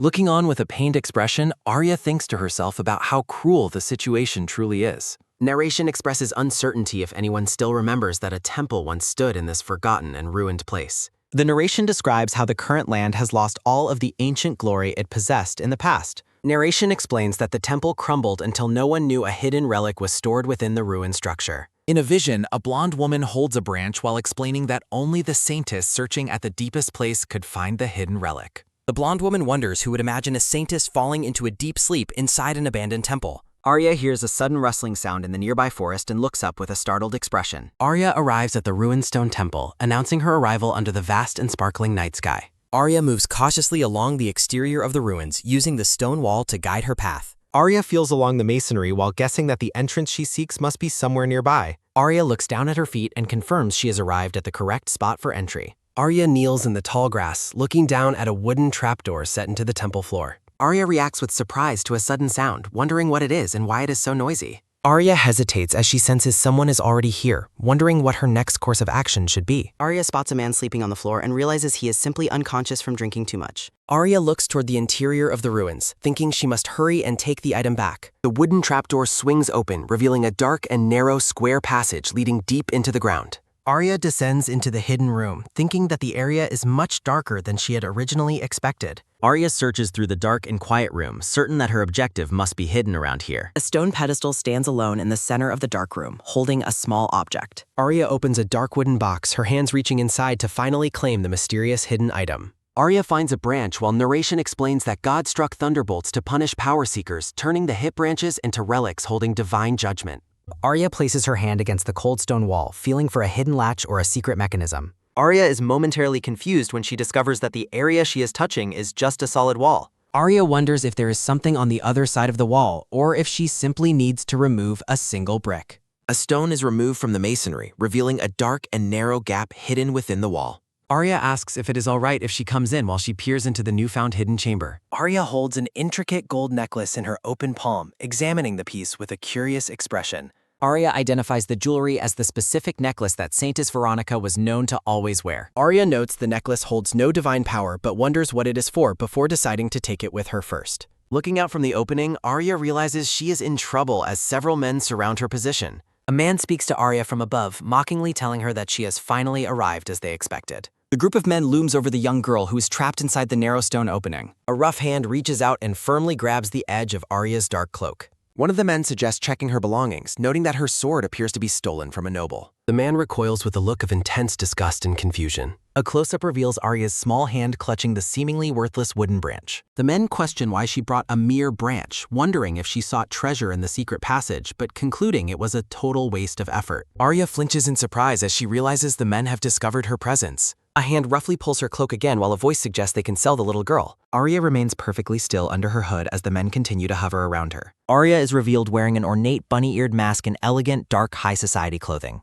The men wonder how she arrived in such luxurious clothes, mockingly asking if she was out for a simple night walk. A man warns that bad guys catch those out for walks, while Arya's eyes begin to glow with a dangerous pink light. Arya worries to herself about the terrible security of the area and her desire not to stand out. Looking down with glowing eyes, Arya decides she has no choice but to sing to erase their memories. A man's hand reaches toward her while he condescendingly tells her to be a good little girl. A young boy with pale white hair and a regal papal uniform suddenly appears behind the group. The men consider selling the boy as well, but hesitate upon recognizing his Vatican Knight uniform. The boy stands surrounded by delicate blue flowers, his appearance strikingly fragile yet noble. Turning toward the thugs, the white-haired boy asks if they are currently bothering a child. The men mockingly ask if they should bother him too, questioning if he understands the term extraterritorial jurisdiction. The boy preaches that the thugs burst into mocking laughter at the boy's attempt to preach divine doctrine. Dark silhouetted figures with menacing white eyes loom over the brave but outnumbered young boy. Narration notes the irony of coming to the poorest places to preach the doctrine of God. An inner monologue questions why God doesn't inflict a wretched punishment if he is truly watching. The thugs gasp in sudden surprise as the atmosphere shifts and a strike occurs. The bloody boy lies defeated on the grass while a thug calls him unlucky for interfering. Arya wonders what his purpose was, admitting she expected him to win since he wore a papal knight's uniform. Arya stares blankly at the scene, processing the unexpected turn of events. Looking closer, Arya realizes the boy is only wearing an apprentice knight uniform. Arya notes he hasn't been an apprentice long and reflects that Garcia allows anyone to become a knight regardless of skill. The men curse because the boy's bloody face decreases his value, calling him an innate failure who should have attacked to the end. Arya observes the defeated boy with a silent expression, noting that he couldn't even throw a single punch. Despite the boy's failure, Arya admits that she received help from him unintentionally. Arya places her fingers to her lips and lets out a sharp, summoning whistle. A man reacts with shock, wondering why a whistle sound suddenly echoed through the ruins. The nearby bushes rustle violently as a hidden presence prepares to strike from the shadows. Silver the Wolf lunges at the thugs, who scream in terror and beg to be saved. Arya reflects that the Grand Duke likely promised to feed humans to his hounds. Closing her eyes, Arya decides she doesn't need to witness the violence unfolding before her. Arya wonders if the wolf is biting their necks, noting that the screams are getting farther away. Silver returns with a piece of cloth, leading Arya to conclude the vagrants are now naked. She praises the wolf for a good job. Arya tells Silver it is time to go back while the wolf barks in agreement. Arya pauses to look back at the clearing one last time before departing. Arya gazes down at the unconscious boy, realizing that he is much heavier than he looks. Arya and Silver struggle together to drag the bloodied boy across the grassy field. Arya thinks that while moving him will take a long time, she cannot leave him in such a dangerous place. Arya decides they should head toward the papal palace to drop off the injured boy. The Grand Papal Palace stands majestically under a vast star-filled night sky and meteor shower. After placing the boy safely near the palace, Arya thinks to herself that this should be enough. Arya hurries away into the night, thinking that she really needs to go back soon. Arya stands silently in the palace, her gaze focused as she processes the night's events. Arya and Silver look down at the boy, wondering if he is broken after the ordeal. Narration describes the absurdity of a world where greedy people sacrifice those who keep their faith. Arya tells Silver to move the boy as a bright magical energy begins to swirl nearby. A bright flash of light emanates from the palace tower as the teleportation magic concludes. Arya and Kylan stand face to face in the cluttered laboratory, the air heavy with tension. Arya stares in silent shock as she realizes the consequences of her late return. Kylan displays a fearful expression while the girl ignores his comedic and exaggerated distress. Kylan demands to know what happened while he notes that the young girl is extremely late. Arya nonchalantly dismisses her lateness, claiming that nothing out of the ordinary occurred during her trip. Narration notes that evidence now identifies the second prince as the mole within the palace walls. Arya expresses surprise at the rapid investigation, noting it was faster than she originally anticipated. Kylan asks if she was already aware of the situation while they stand in the lab. Kylan explains that his actions were a desperate attempt to stop a tragic future from manifesting. Holding a dark box, Arya questions the current plan, noting it seems to lack any benefit. Kylan sighs and orders the girl to leave to avoid further complications from their association. 16 words. Kylan warns of a trial while Arya confirms she understands the gravity of their situation. Arya leans down to whisper a secret command to Silver, referring to him as her captain. The scene shifts to the dark and oppressive prison hallway lined with heavy iron-barred cells. A hand holds a burning cigarette against the backdrop of the cold prison bars. A blonde-haired boy stands in the shadows of his cell, looking down in deep sorrow. The black-haired man asks the prisoner if he has encountered these specific faces before. Men discuss funding while observing a bound prisoner who was caught right off the street. 15 words. The middle-aged man in the blue suit believes he finally has a chance at winning. The prisoner is threatened with a supply ban if he refuses to reveal the truth. A hand tosses a glowing red gemstone, underscoring that the situation is far from a joke. The black-haired man remains seated while the bound prisoner finally admits to having seen them. The interrogation continues as the captors demand to know exactly when the prisoner saw the faces. Narration introduces Vincent Valentine, a child who once navigated treacherous mountains without any protection. A flashback reveals Vincent's battered state after his arrival, his body covered in painful wounds. Vincent presented a ceremonial blade to the Grand Duke to prove his legitimate Valentine heritage. A young, bandaged Vincent smiles brightly while pleading for the monarch to take him in. The black-haired man clutches his head, looking visibly exhausted by the weight of the investigation. The Grand Duke asserts that loyalty matters more than origins, but Vincent questions his own knowledge. Vincent claims he knows nothing about the master's right hands, dismissing himself as a mere lowlife. Vincent claims he saw someone at the feeding den, prompting the man in blue to shout. The man in blue stands frozen in stunned silence as the accusations against him are voiced. Vincent walks away from the conversation, insisting that he is only telling the absolute truth. The Grand Duke questions Vincent's presence in the den, but the boy denies being a mole. The Grand Duke offers Vincent a final chance to answer the questions properly. Vincent remains silent, refusing to respond to the demand for a proper and truthful answer. The black-haired man stares coldly, his expression unreadable as he awaits the boy's next response. The black-haired man commands his guards to take the prisoner away and lock him in prison. Vincent wonders if his journey is over, as narration warns that genius can lead to death. Narration describes the tragedy of a genius being ruined by those who admire their brilliance. Guards surround the blonde boy while he looks up with an expression of pure desperation. Arya suddenly runs forward and grabs the blonde boy's hand to stop him from being taken. Arya and the boy stare at each other in shock as their paths unexpectedly cross again. Vincent tearfully recognizes Arya as his sister-in-law while the guards react with utter confusion. Crying, the boy asks why she came to find him in such a wretched place. The black-haired man stops Arya with a firm grip, telling her to wait a moment. Arya looks back at the man with a surprised and wide-eyed expression.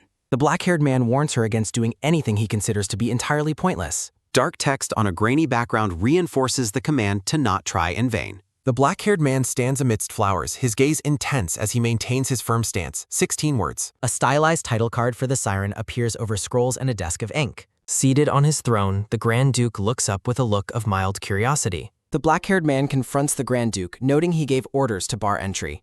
The man in blue suit confirms the order, claiming the young pair have no involvement. The Grand Duke understands their worry, but the black-haired man asks who is truly worried. Looking at the scrolls, an inner thought notes that this was not the intended purpose. 16 words. The Grand Duke asks if she has brought something even more important than the scrolls. Arya confirms her arrival with a yes while revealing the small wooden branch she found. A close-up shows a hand holding the seemingly ordinary branch up against a light background. Observers question the significance of a tree branch as the Grand Duke reacts with surprise. Light swirls around the wooden branch as a voice asks if it is a divine artifact. The man in blue suit screams in shock, unable to believe he sees a divine artifact. Looking distraught, the man in blue questions why a simple branch is being called an artifact. Vincent stares at the branch with wonder, identifying the item as a symbol of God's judgment. Vincent reflects on the failed searches of the past, wondering if God has finally chosen her. Arya stands with the branch while a thought observes she truly knows how to surprise people. The man in blue clenches his fist, demanding to know what God's judgment actually is. Vincent preaches that those who lie to God will face punishment, which is called divine judgment. Standing before the bars, the man in blue dismisses the concept of divine punishment as nonsense. Arya begins to hum a soft tune, her lips parted as her pink hair flows down. The black-haired man invites the curious party to see the power of the artifact themselves. The black-haired man stands with Arya, announcing it is time to test the divine artifact's power. The black-haired man tells Vincent to go first while Arya hands the branch to him. The black-haired man asks Vincent directly if he is a spy while Arya watches closely. Holding the branch, a tearful Vincent denies the accusation that he is serving as a spy. Shadows of prison bars fall against a stone wall, marking a transition in the scene. 15 words. The black-haired man asks if Vincent harmed the family, and the boy denies it absolutely. The Grand Duke leans back on his throne, responding to the boy's answer with a thoughtful hum. The Grand Duke questions Vincent about his reasons for entering the Forbidden Cave in the past. Vincent apologizes for his silence, insisting he did not hurt the family despite not explaining himself. A profile view of the Grand Duke shows him listening intently to the boy's desperate plea. Looking at Vincent, the Grand Duke declares that the current line of questioning has reached its end. The man in blue suit looks up in terror, desperately asking if the Duke is just kidding. The man in blue suit curses Arya, reflecting on his son's demotion while resenting the girl's interference. The mustachioed man questions the branch's validity, suggesting someone cast magic on it to fake its power. The black-haired man notes the mustachioed man is implying they are fools who cannot identify artifacts. The black-haired man challenges the mustachioed man to hold the branch and claim he is innocent. The mustachioed man claims he is innocent before being struck by a bolt of lightning. Terrified, the man in blue suit begs for forgiveness and offers to admit all of his guilt.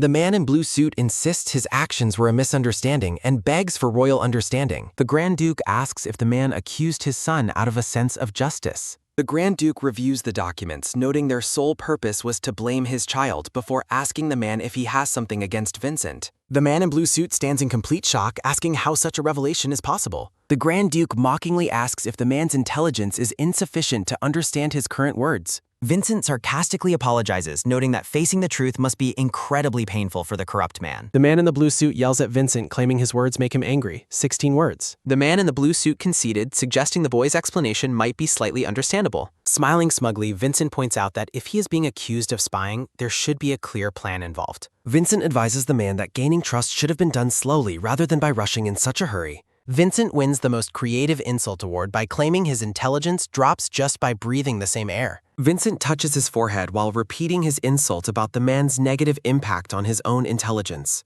Exploding in a fit of rage, the man in the blue suit screams an insult, 15 words. Standing amidst white flowers, Vincent declares he knows why the man visited the feeding den. The man in blue suit denies accusations of being connected to the second prince or being at the feeding den. The Grand Duke observes the prisoner's excessive talking with a cold and piercing gaze. The Grand Duke demands that the man stop hesitating and spit out whatever he has to say. The Grand Duke looks at Arya with interest as he asks for clarification regarding her discovery. Arya identifies the crime as manipulation of the law, her eyes glowing behind her mask. The Grand Duke explains how the vocabulary and data were falsified to manipulate the new legislation. Baron Stewart reacts with disbelief while the man in blue clutches the wooden branch. Baron Stewart wonders how a mere child could have uncovered their secret legal scheme. Inner thoughts reveal Baron Stewart's suspicion of Vincent and his confusion over how the child found out his secret. Baron Stewart stares intently, wondering if the boy has finally spoken about their secret deal. Vincent stands calmly as the weight of the accusations shifts toward the corrupt nobleman. A flashback reveals Arya finding the incriminating document after it fell during a past encounter. Baron Stewart realizes Arya read the document when it fell, wondering if she discovered everything just by picking it up.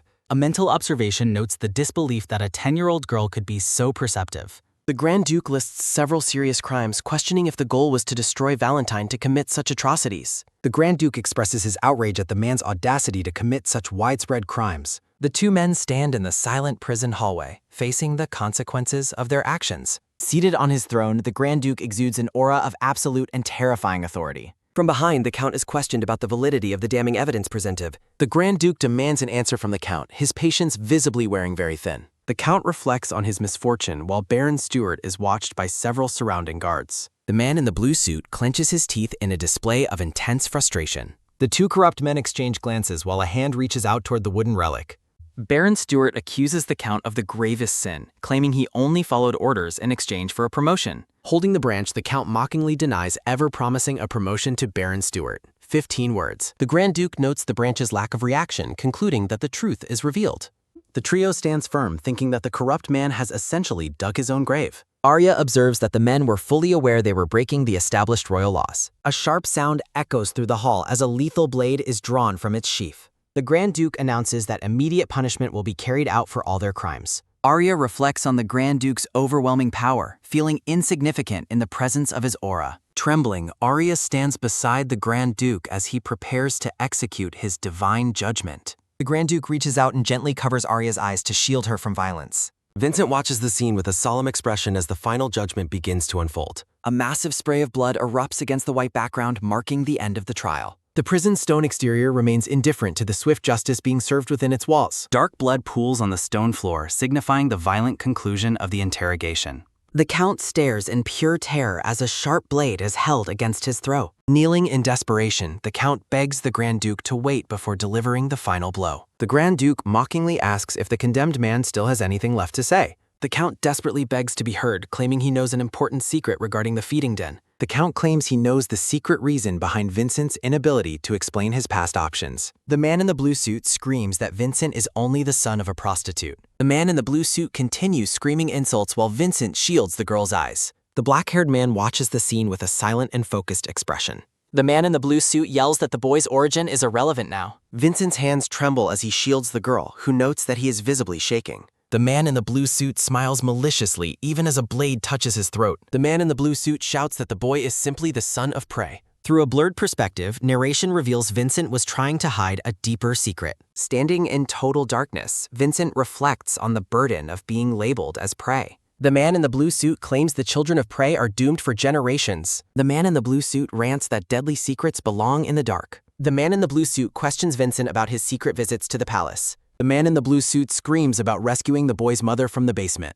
The man in the blue suit yells about a shameless marriage to an imperial member. Narration details the Beaufort noble bloodline and a marriage that connected them to the emperor. A flashback depicts a shifting government power following Emperor Sunday's ascension to the throne. Narration introduces Vincent Valentine as a distinct figure compared to the rest of the family. Adopted as a distant relative, Vincent was quickly recognized and praised as a child genius. A younger Vincent stands in the sunlight, wondering about the meaning of his new life. The man in the blue suit rants that Vincent will eventually be brainwashed by his mother. Vincent slowly lowers his hand from the girl's eyes as the shouting finally stops. A close-up shows Vincent gently holding the girl's hands to offer her some comfort. Vincent tells Arya she is just herself and has no reason to tremble anymore. The man in the blue suit insists that the boy's background truly does not matter. The black-haired man addresses the Count, his voice cold and filled with a lethal intent. The black-haired man states he will kill everyone involved, having lost his patience entirely. Blood splatters across the black-haired man's clothes, marking the grim end of the confrontation. The black-haired man tells the children to leave while Lloyd reacts with visible annoyance.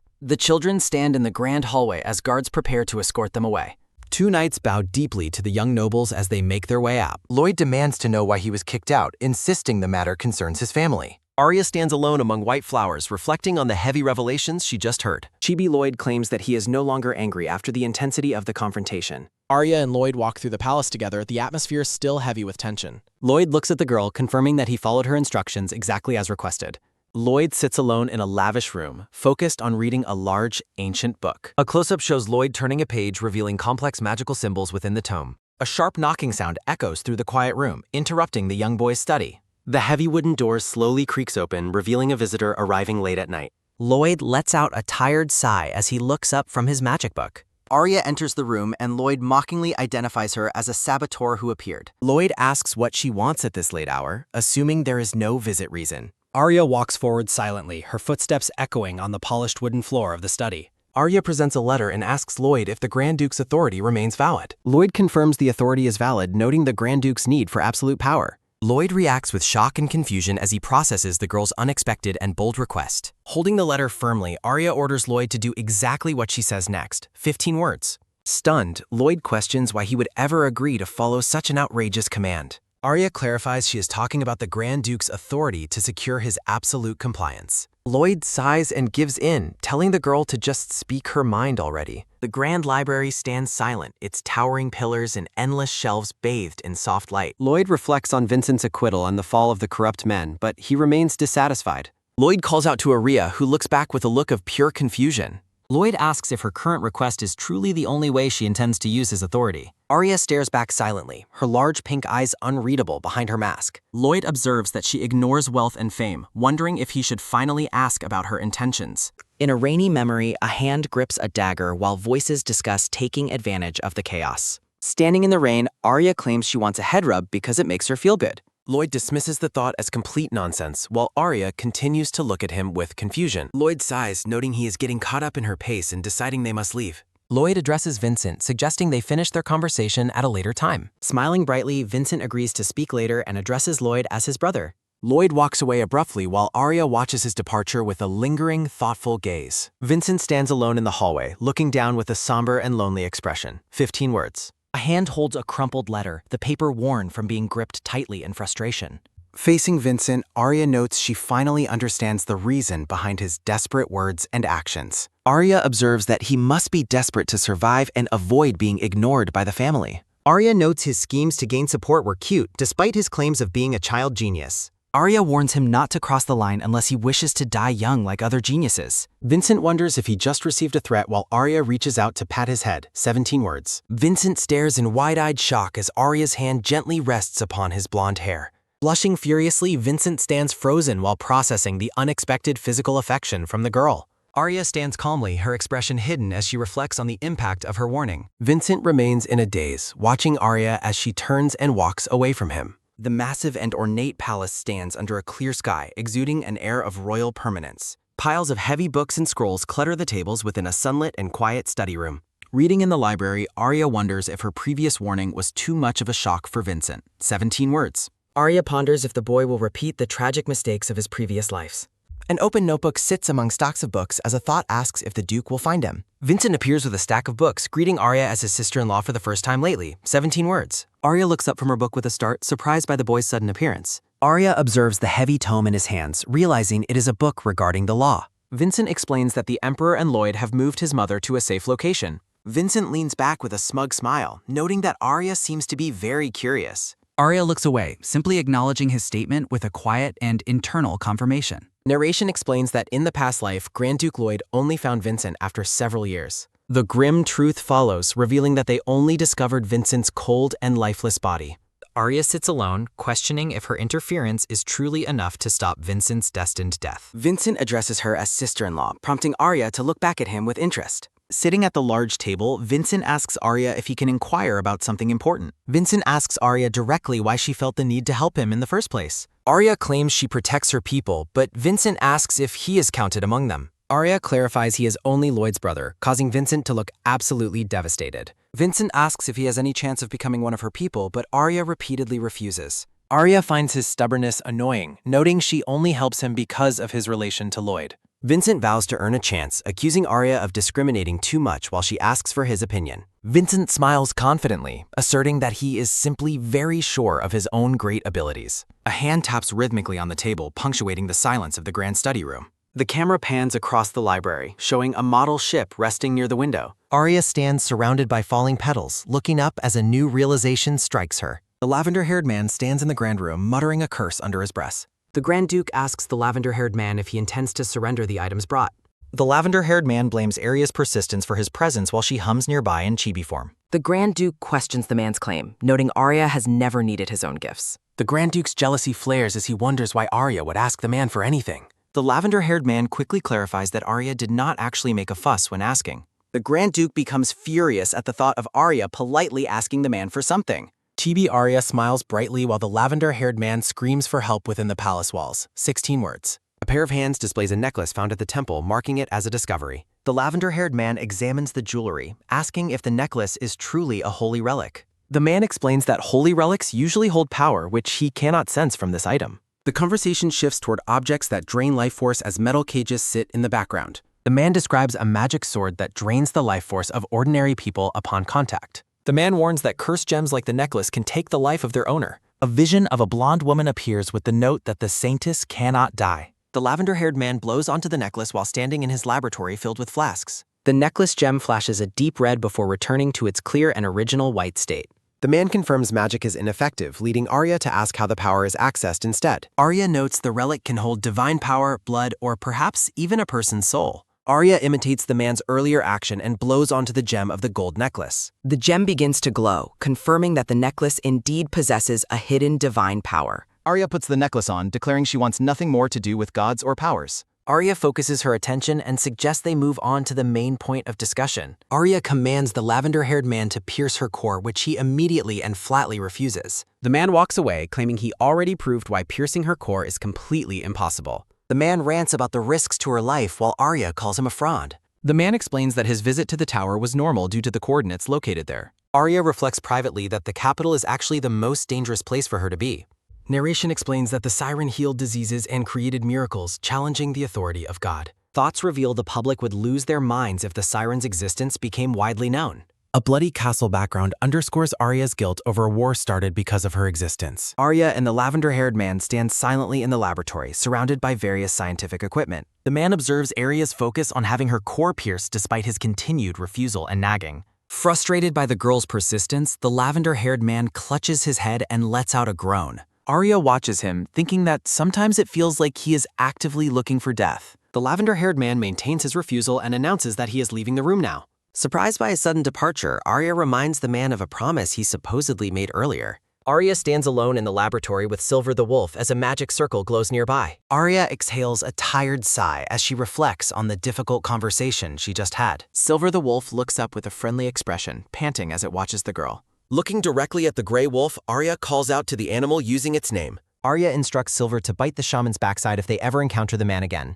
A determined declaration vows to do whatever is necessary to have her core pierced eventually. The Grand Palace exterior features a quiet pond reflecting the tall, ornate stone arches. Arya stands near the water, looking at the distant castle architecture under the clear sky. Arya notes that Sabina's letter has not arrived, which she finds to be very strange. Rain begins to fall over the courtyard as Arya stands alone in the open air. Arya looks toward the side as the falling rain begins to soak her pink hair. A man suddenly appears and holds a black umbrella over Arya to shield her from rain. Lloyd stands before Arya with an umbrella, prompting the girl to call out his name. Lloyd stands silently in the rain, holding a black umbrella to shield Arya. Standing in the garden, Arya looks up and calls Lloyd's name in surprise. Arya warns Lloyd that he will likely fall ill again if they stay up. Lloyd mockingly asks Arya if she's a flower before stating it is not raining. Arya notes the sudden rain while Lloyd suggests she should at least try avoiding it. Lloyd gazes downward with a somber expression as the rain continues to fall. Arya observes the garden, her gaze lingering on the blooming white flowers around them. Turning away, Lloyd asks the girl if she is tired of her daily routine. Arya secretly awaits a letter from the Duchess while Lloyd questions her idle presence. Lloyd expresses his frustration and asks Arya why she remains standing in the garden. A maid rushes toward the pair, frantically urging the Grand Prince to follow her. Lloyd turns his attention toward the breathless maid and asks what has happened. The maid stammeringly reveals that the woman has suddenly suffered a terrifying seizure. The weeping maid explains the doctor fears the Duchess will not survive the night. Arya is stunned by the news, realizing the tragic timeline is moving too quickly. Arya determines she must force the shaman to pierce her core to intervene. With a sudden movement, Arya turns her back on the others to depart quickly. Lloyd reaches out and firmly catches Arya's hand before she can leave the scene. The two children stand together in the rain as Lloyd holds on to the girl. Arya looks back at Lloyd with wide, questioning eyes as he stops her departure. Lloyd remains silent, his expression unreadable as he looks directly at the girl. Narration describes the Grand Duke's offer of a home within the estate for Arya. The Grand Duke promises to provide Arya with anything she could possibly desire. Arya reflects on her lack of time while Lloyd continues to hold her hands. Arya looks at him with intense focus and demands that he release her hand. Lloyd adjusts his grip on the umbrella as he begins to speak once more. Standing alone in the downpour, Lloyd coldly tells the girl to leave the area. Arya watches as Lloyd calls for a maid and starts to walk away. Arya remains in the garden, now holding the black umbrella as Lloyd departs. The sky remains dark and overcast as heavy rain pours down upon the palace. Inside the quiet palace, a large ornate clock ticks away as the night progresses. The woman looks out the window, questioning why the rain is falling so heavily. The woman gently kisses the girl's forehead and encourages her to get some rest. Arya reflects on her regression as a miraculous chance to escape her tragic fate. Arya resolves to save the Duchess as she looks at the rainy palace exterior. The moonlight filters through heavy curtains into a quiet and lavishly decorated bedroom. A sharp creaking sound echoes through the silence as a heavy wooden door opens. Arya peeks through the doorway, her pink eyes glowing as she monitors the hallway. Silver the wolf looks up with curiosity as Arya calls out its name softly. The wolf barks happily and jumps toward Arya, who reacts with a startled expression. Arya shushes the excited animal, warning that they will get caught if it's loud. Arya gently pets the wolf's head to calm its excitement before they proceed together. Arya is commanded to head toward the East Tower through the cold evening rain. Within his laboratory, the shaman looks up in surprise at his unexpected late-night visitor. The shaman asks the girl what she just said as she stands before him. Arya stands beside Silver on the laboratory floor, ready to make a bold request. Arya announces she will cure the Duchess because only she has that unique ability. Arya demands the shaman pierce her core as he had previously promised to do. Various scrolls and a human skull sit upon the shaman's cluttered laboratory study table. The shaman looks at her and gives a firm and final refusal. The shaman warns that her wish breaks laws and her predestined death is today. The shaman stares at Arya's eyes while she looks back at him with quiet intensity. Surrounded by flowers, Arya's presence strangely compels people to believe in her every word. The shaman clutches his forehead, convinced that he has truly lost his mind. The shaman repeats his internal realization that he has definitely gone crazy. The voice asks if she understands the gravity of the dangerous choice she is making. The shaman warns that piercing her core likely means death, and Arya calmly agrees. The shaman explains he will use magic to temporarily activate a fake path for her. Arya looks up in surprise, admitting she fully expected him to refuse her request again. The shaman warns that absorbing foreign energy will cause severe side effects within her body. He adds that the process will place an immense amount of pressure on her physique. Surrounded by a floral aura, Arya listens intently to the shaman's final warnings. Shaman fears his employer will kill him if she dies, but Arya promises to survive. The shaman initiates the magical core activation by pressing his finger to Arya's forehead. A sudden flash of golden light illuminates Arya's forehead as the magic takes hold. Licking his finger, the shaman states that this temporary measure is all he can manage. Arya examines her hands, wondering if the activation of her core was truly successful. 14 words. The shaman snaps his fingers and advises the girl to take good care of herself. Engulfed in a swirling magical aura, Arya prepares to leave the tower and head out. 15 words. Arya realizes that appearing in public now would result in her secret being exposed. A close-up shows Arya's feet as she moves swiftly through the quiet palace halls. Arya stops in her tracks, letting out a soft sound of surprise as she looks. Entering the Grand Room, Arya notes that the Grand Duke, Lloyd, and Vincent are gone. Arya observes the heavy silence of the chamber as she looks toward the balcony doors. The camera focuses on the elegant furniture and curtains within the quiet, moonlit room. Arya hears a strained voice and worries the speaker is on the verge of death. Arya senses an overwhelming presence, comparing the person's energy to that of a commander. Violent coughing echoes from behind the bed's curtains as the patient struggles to breathe. A voice from within the bed tells Arya to go away as she approaches. Arya realizes she has heard this voice once before in her previous life. Arya recalls that Sabina used to isolate herself and chase everyone away when how. Sabina's isolation meant her husband and son could never be by her side. Blood splatters on a dark background serve as a grim reminder of the many deaths. Arya wonders if Sabina believes that nothing can help her recover from this sickness. Arya questions if the Duchess simply refuses to show her weak side to anyone. Sabina reacts with shock upon realizing that a small child has entered her room. Sabina questions how the girl entered since nobody is allowed inside her chamber. A thin, pale hand rests weakly on the bedsheets, highlighting the woman's fragile condition. Arya notes the Duchess's rough hands and admits she never saw her before she was sick. Arya resolves to save her, singing a song about a land where lemon trees grow.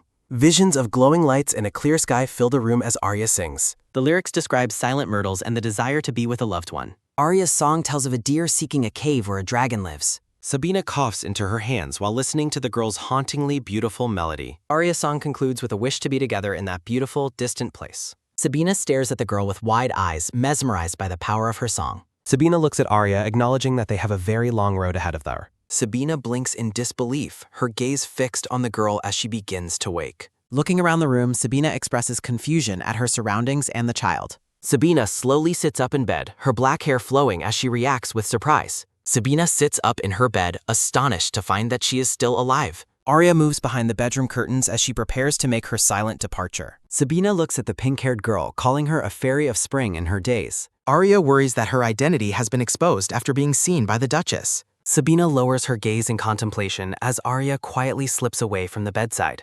The empty bedroom remains silent as the magical presence begins to fade from the air. Arya feels relief seeing Sabina sleeping, but she suddenly coughs blood due to the side effects Carlin mentioned. Arya staggers while wiping blood, relieved she chose the temporary alternative instead of piercing her core. Wiping away more blood, Arya considers the pain a cheap price for saving the Duchess. Arya stands near the bed, satisfied that she has finally managed to save Sabina's life. A radiant glow surrounds Arya's hands as her clothes begin to shimmer with magical energy. Shimmering magical particles fill the grand chamber, marking the end of the healing ritual. Magical sparkles drift into the rainy night air outside the tall windows of the palace. A magical circle forms beneath Arias's feet as she teleports away from the Duchess's room. Arya gasps for air while leaning against a wall, trying to regain her physical composure. Standing in the rain, Arya wipes the remaining blood from her mouth with her sleeve. Lloyd observes the girl from his balcony and notes that she is caught in the rain again. Lloyd stands on the high balcony, looking down at Arya as she wanders the garden.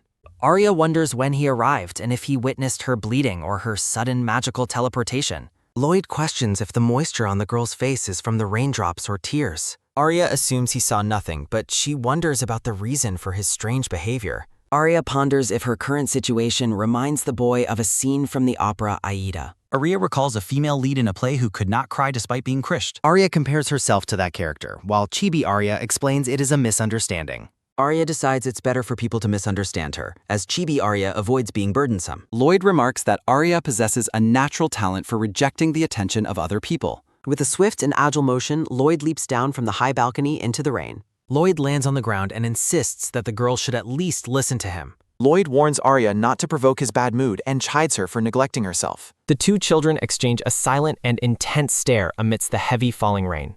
Reaching out, Arya tells Lloyd to calm down while she approaches him in the garden. Arya gently places her hand on Lloyd's head against a playful and patterned pink background. Arya notes his smooth hair and reflects on the fact that he is still just a child. Lloyd stands perfectly still with a slight blush as Arya continues to pat his head. Arya's hand remains on Lloyd's dark hair as the rain continues to fall around him. Standing together in the garden, the girl provides gentle comfort to the silent, dark-haired boy. Lloyd looks up with a flustered expression and asks Arya what she is trying to do.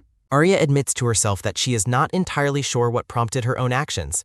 Arya remembers how Dana's affection felt, noting the strange and unexplainable warmth she previously experienced. Arya recalls a tingling sensation that spread warmth throughout her entire body in the past. 15 words. Arya reflects on how all her past anger and loneliness disappeared in a single moment. Arya pats Lloyd's head, expressing her hope that the gesture provides him with similar comfort.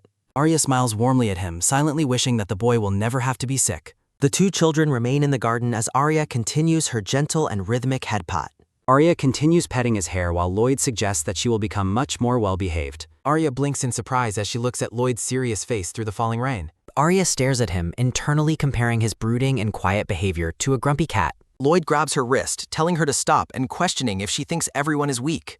Lloyd repeats his question regarding whether she believes that everyone else is as weak as she is. Lloyd explains he was simply caught in the rain and knows exactly how to handle it. Lloyd stares intensely at Arya through the rain, telling her she will surely die. Arya reflects on the Valentine family's ladies, stating she is already aware of her situation.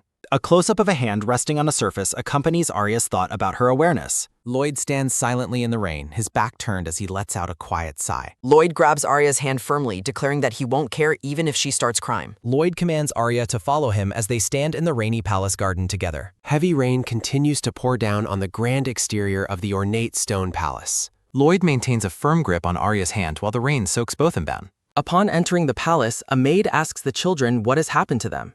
The focus shifts to the children's feet as they stand together on the wet floor. Several maids rush over, worrying that Arya and Lloyd will catch a cold from being soaked. A maid places a large, fluffy white towel over Arya's head to dry her off. Lloyd tells Arya that her adorable puppy eyes won't work on him this time around. A background image of the palace is shown as Lloyd says things are worse now. Arya notices Lloyd's deep hatred for the Valentine family reflected in the tone of his voice. Lloyd stares forward with a cold expression, describing his current situation as the bottom of hell. Lloyd warns Arya that she won't be able to bear the situation once she enters it. Lloyd opens a large door and tells Arya to get out while he takes responsibility. Lloyd turns toward Arya and asks if she is capable of taking a bath by herself. 16 words. Arya is confused by his question, noting that Lloyd sees her as being much younger. Arya argues that she is not a child, while Lloyd insists that she definitely is one. Arya looks at a steaming bath, fearing she's about to become human soup. Arya turns away with a nervous expression as she considers the steaming bath before her. 15 words. Lloyd looks back and realizes Arya doesn't know how to adjust the water's high temperature.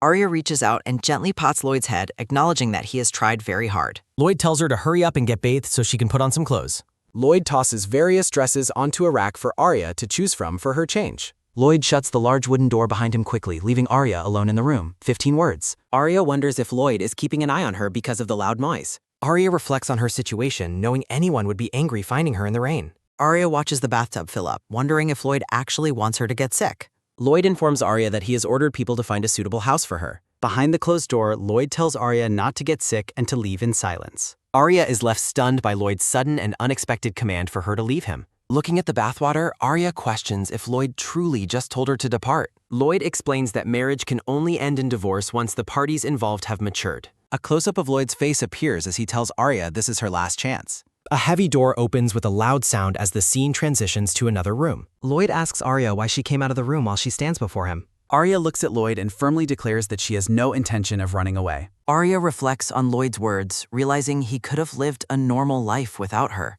Arya stands close to Lloyd and tells him that they will divorce 10 years later. Arya looks upward at Lloyd with a determined and steady gaze while she speaks to him. Surrounded by a floral aura, Arya shocks Lloyd by asking him to marry her instead. Lloyd is rendered speechless, his eyes wide with surprise at the girl's sudden marriage proposal. Lloyd turns away and asks if she truly understands the meaning of her own words. Lloyd expresses his deep worry for Arya's safety, frustrated that she doesn't care for herself. Arya gazes at him, declaring that she doesn't care about things like money or power. Lloyd claims he cannot bite her as she leans in and kisses his cheek softly. Lloyd remains silent, his face flushed as he processes the girl's bold and unexpected action. Lloyd tells Arya that he is unable to bite her as she looks at him. Lloyd reacts with visible shock and confusion to the girl's sudden and unexpected display. Arya hums thoughtfully to herself while standing against a playful and patterned pink background. Lloyd stands silently before a large closed door, overwhelmed by the recent turn of events. Arya decides she must pretend not to hear the commotion occurring outside the bathroom.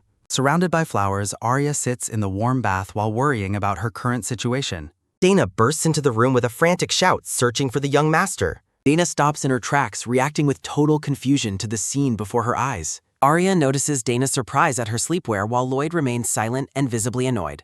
Dana asks Lloyd for an explanation regarding his time spent in the rain with Arya. Dana questions if Lloyd is threatening the girl while Arya reflects on their recent encounter. Arya looks up at the woman standing beside her with a quiet and observant expression. 15 words. Dana asks if Lloyd is still angry as he sits brooding in the dark room. Dana repeats her question, demanding to know what happened between the two children earlier. Lloyd remains silent, staring forward with a stubborn and clearly irritated expression on his face. Lloyd lets out a heavy and frustrated sigh as he tries to process his feelings. 15 words. Lloyd describes Arya as a fearless rabbit as she stands quietly in the floral room. Arya reacts with a blank expression to the boy's strange and unexpected comment about her. Lloyd decides that the current situation is unacceptable and needs to be addressed immediately. Arya wonders if Lloyd was shocked because it was his first time being kissed. Lloyd questions the idea of it being a first while Arya holds onto her letter. Lloyd slams his hand down on the table, emphasizing his growing frustration with the conversation. Lloyd attempts to explain himself as the scene shifts to the grand interior hall. Lloyd directly asks Arya for her reasoning behind agreeing to the proposal of Merritt's.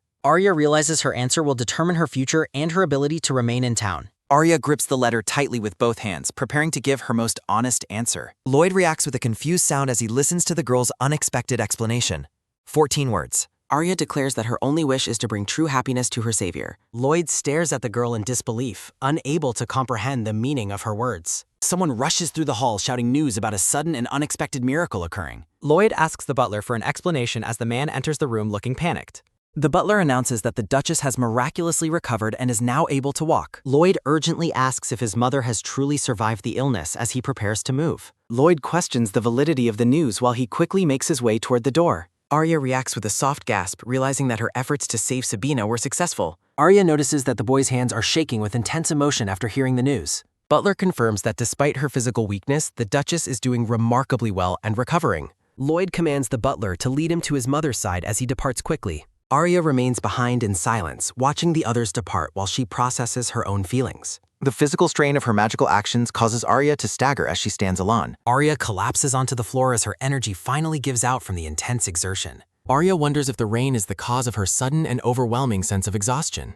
Lying on the floor, Arya feels a sense of peace for finally helping the boy. The grand palace bedroom stands empty and silent as the morning light begins to filter in. Arya reflects on the intense pain within her body while she rests in her bedroom. Someone gently prepares a cool towel to help soothe the girl's fever and physical pain. Lloyd repeats his observation about the girl's fearlessness while standing before a large palace window. Lloyd reaches out and asks why the girl is crying as she looks at him. Tears stream down the girl's face as she reacts with a sudden and uncontrollable outburst.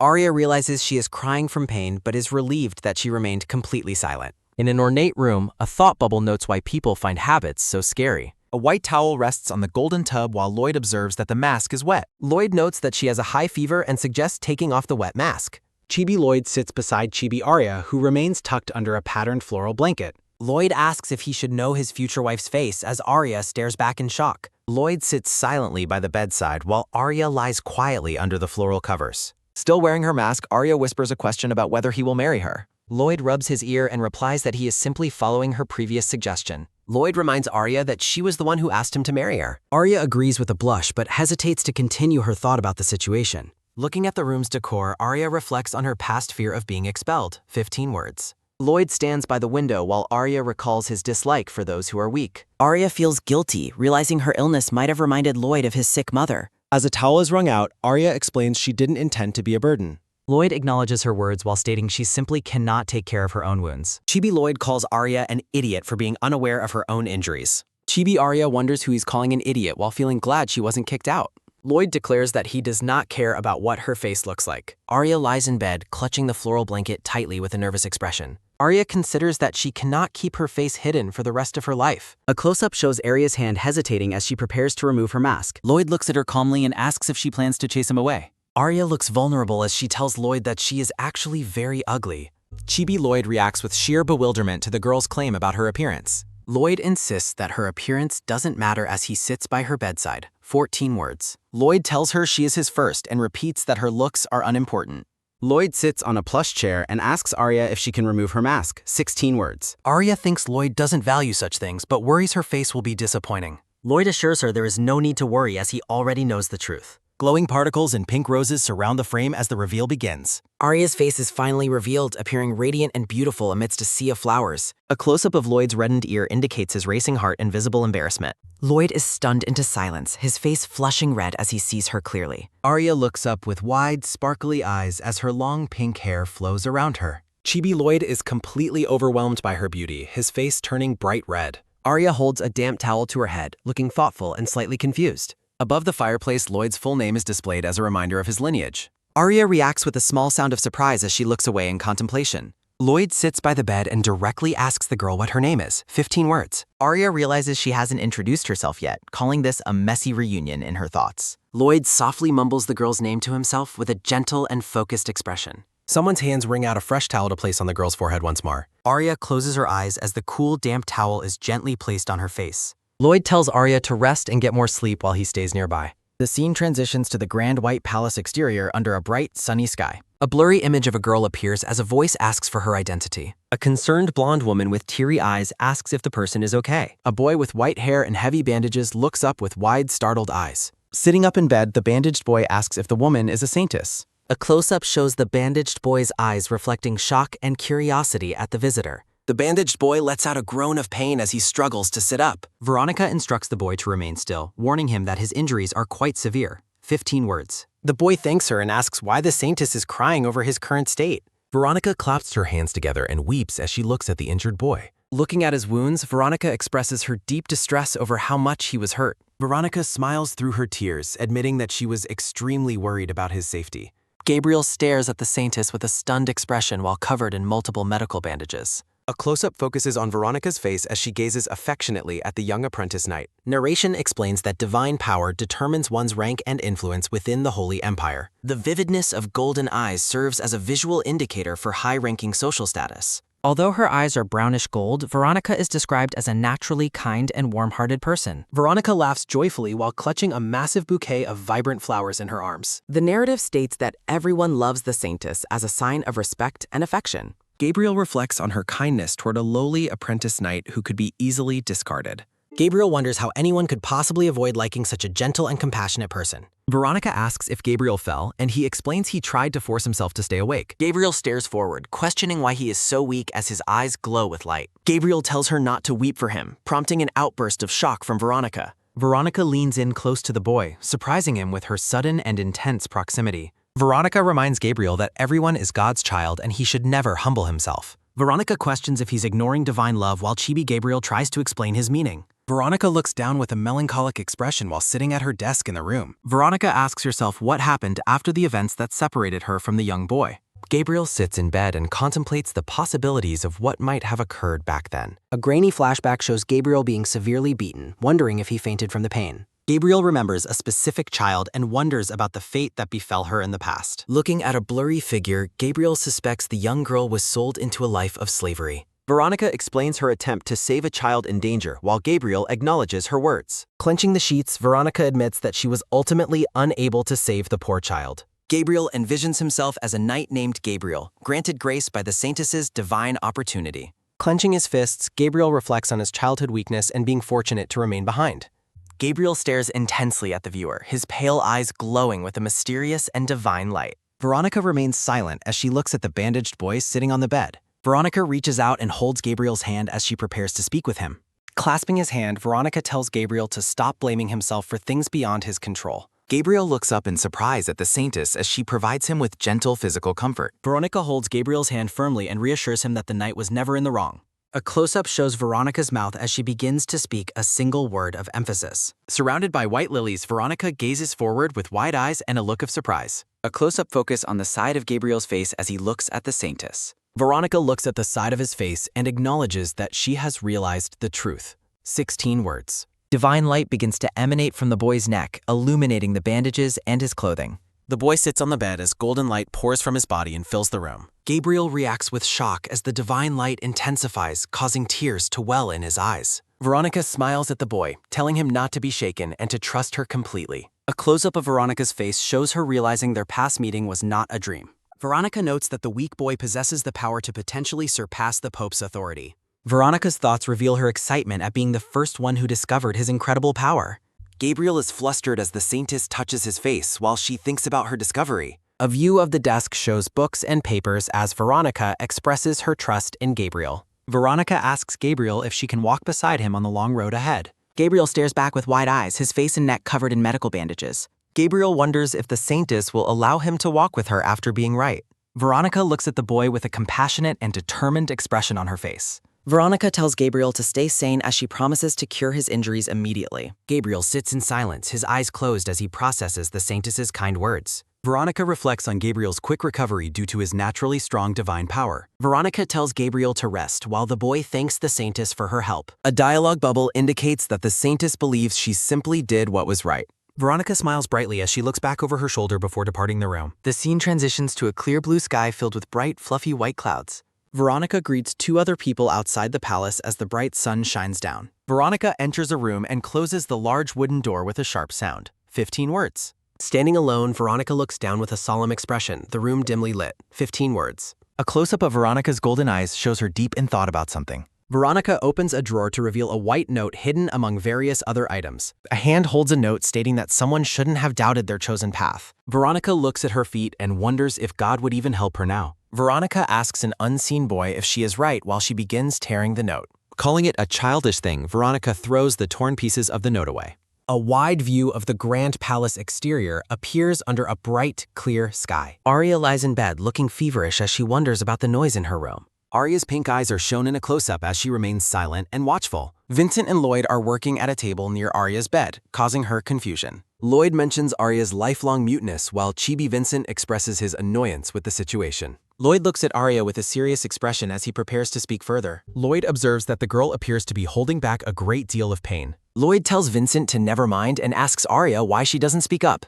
Chibi Arya feels overwhelmed by the noise and mentally tells the boys to be quiet. Vincent complains that Lloyd and Arya don't act like a married couple at all. Chibi Vincent says so what, while Lloyd stares forward with a clearly irritated expression. Arya lies in bed questioning why Lloyd and Vincent are working in her bedroom. An overhead view shows Lloyd and Vincent sitting at the table while Arya watches them. Lloyd focuses on the papers on the table, his expression grave and deeply focused. Arya reflects on her silent tears, explaining that she cried only because of the pain. Lloyd asks Vincent if the girl looks tired, and Vincent suggests she had a nightmare. Vincent laughs, saying it's natural to have nightmares when Lloyd is always touching her. Vincent notes that Arya's disease seems serious and she is physically weaker than before. Vincent explains that a siren's mental state is typically better than their physical health. Vincent asks Lloyd if he knows the worst part of their respective personalities. Arya lies in bed and asks herself what the worst part could possibly be. Vincent bluntly states that the two children are effectively like poison to each other. Lloyd reacts with visible shock, repeating the idea that the girl is poison to him. Vincent references ancient books describing sirens' innate ability to stimulate the feelings of others. Lloyd looks away as Vincent explains that Arya's heritage cannot be ignored or denied. Vincent points out that descendants of the Valentine family have always been mentally vulnerable. An illustration shows a blood-stained warrior, symbolizing the danger of going crazy or being destroyed. Vincent warns that Arya's influence could stimulate or destroy Lloyd's mind, causing total chaos. Lloyd smiles and firmly declares that the girl would never exploit the weaknesses of others. Lloyd dismisses the theory as nonsense while Vincent insists he is merely stating possibilities. Arya lies resting in her bedroom while piles of books sit on the table nearby. Arya reflects on the high risk of potentially losing her sanity due to her power. In a vision, Veronica confronts the girl about the truth she is trying to deny. Veronica claims that everyone who heard the siren song has eventually descended into complete madness. Looking at her bandaged leg, Arya recalls the suffering she endured in her past life. Arya fears that her current situation might lead to an ending even worse than before. Arya worries that her song will one day cause Lloyd to lose his own mind. Arya remains still in bed, haunted by the potential consequences of her inherited siren powers. Lloyd sits by the bedside and notes that she won't become addicted immediately after hearing. Arya thinks Lloyd is different from her past captor since she won't sing for him. Lloyd stands with his arms crossed, his expression unreadable as he looks at the girl. Vincent looks on with a troubled and weary expression while contemplating the girl's unusual condition. Vincent reports that the doctor found no physical issues with the girl's body despite her state. A decorative sewing machine sits silently on the dresser as the boys discuss the situation. Vincent notes that the internal energy within the girl's body is currently in total disarray. Lloyd asks for clarification as Chibi Vincent describes the girl's internal state as pure chaos. Looking intensely frustrated, Lloyd demands that Vincent explain the situation to him more clearly. Vincent expresses his frustration with the doctor for leaving him alone to deal with the recovery. Vincent explains that her energy is weak and she can only control a small portion. Lloyd acknowledges the news with a hum while Chibi Vincent expresses his immense relief.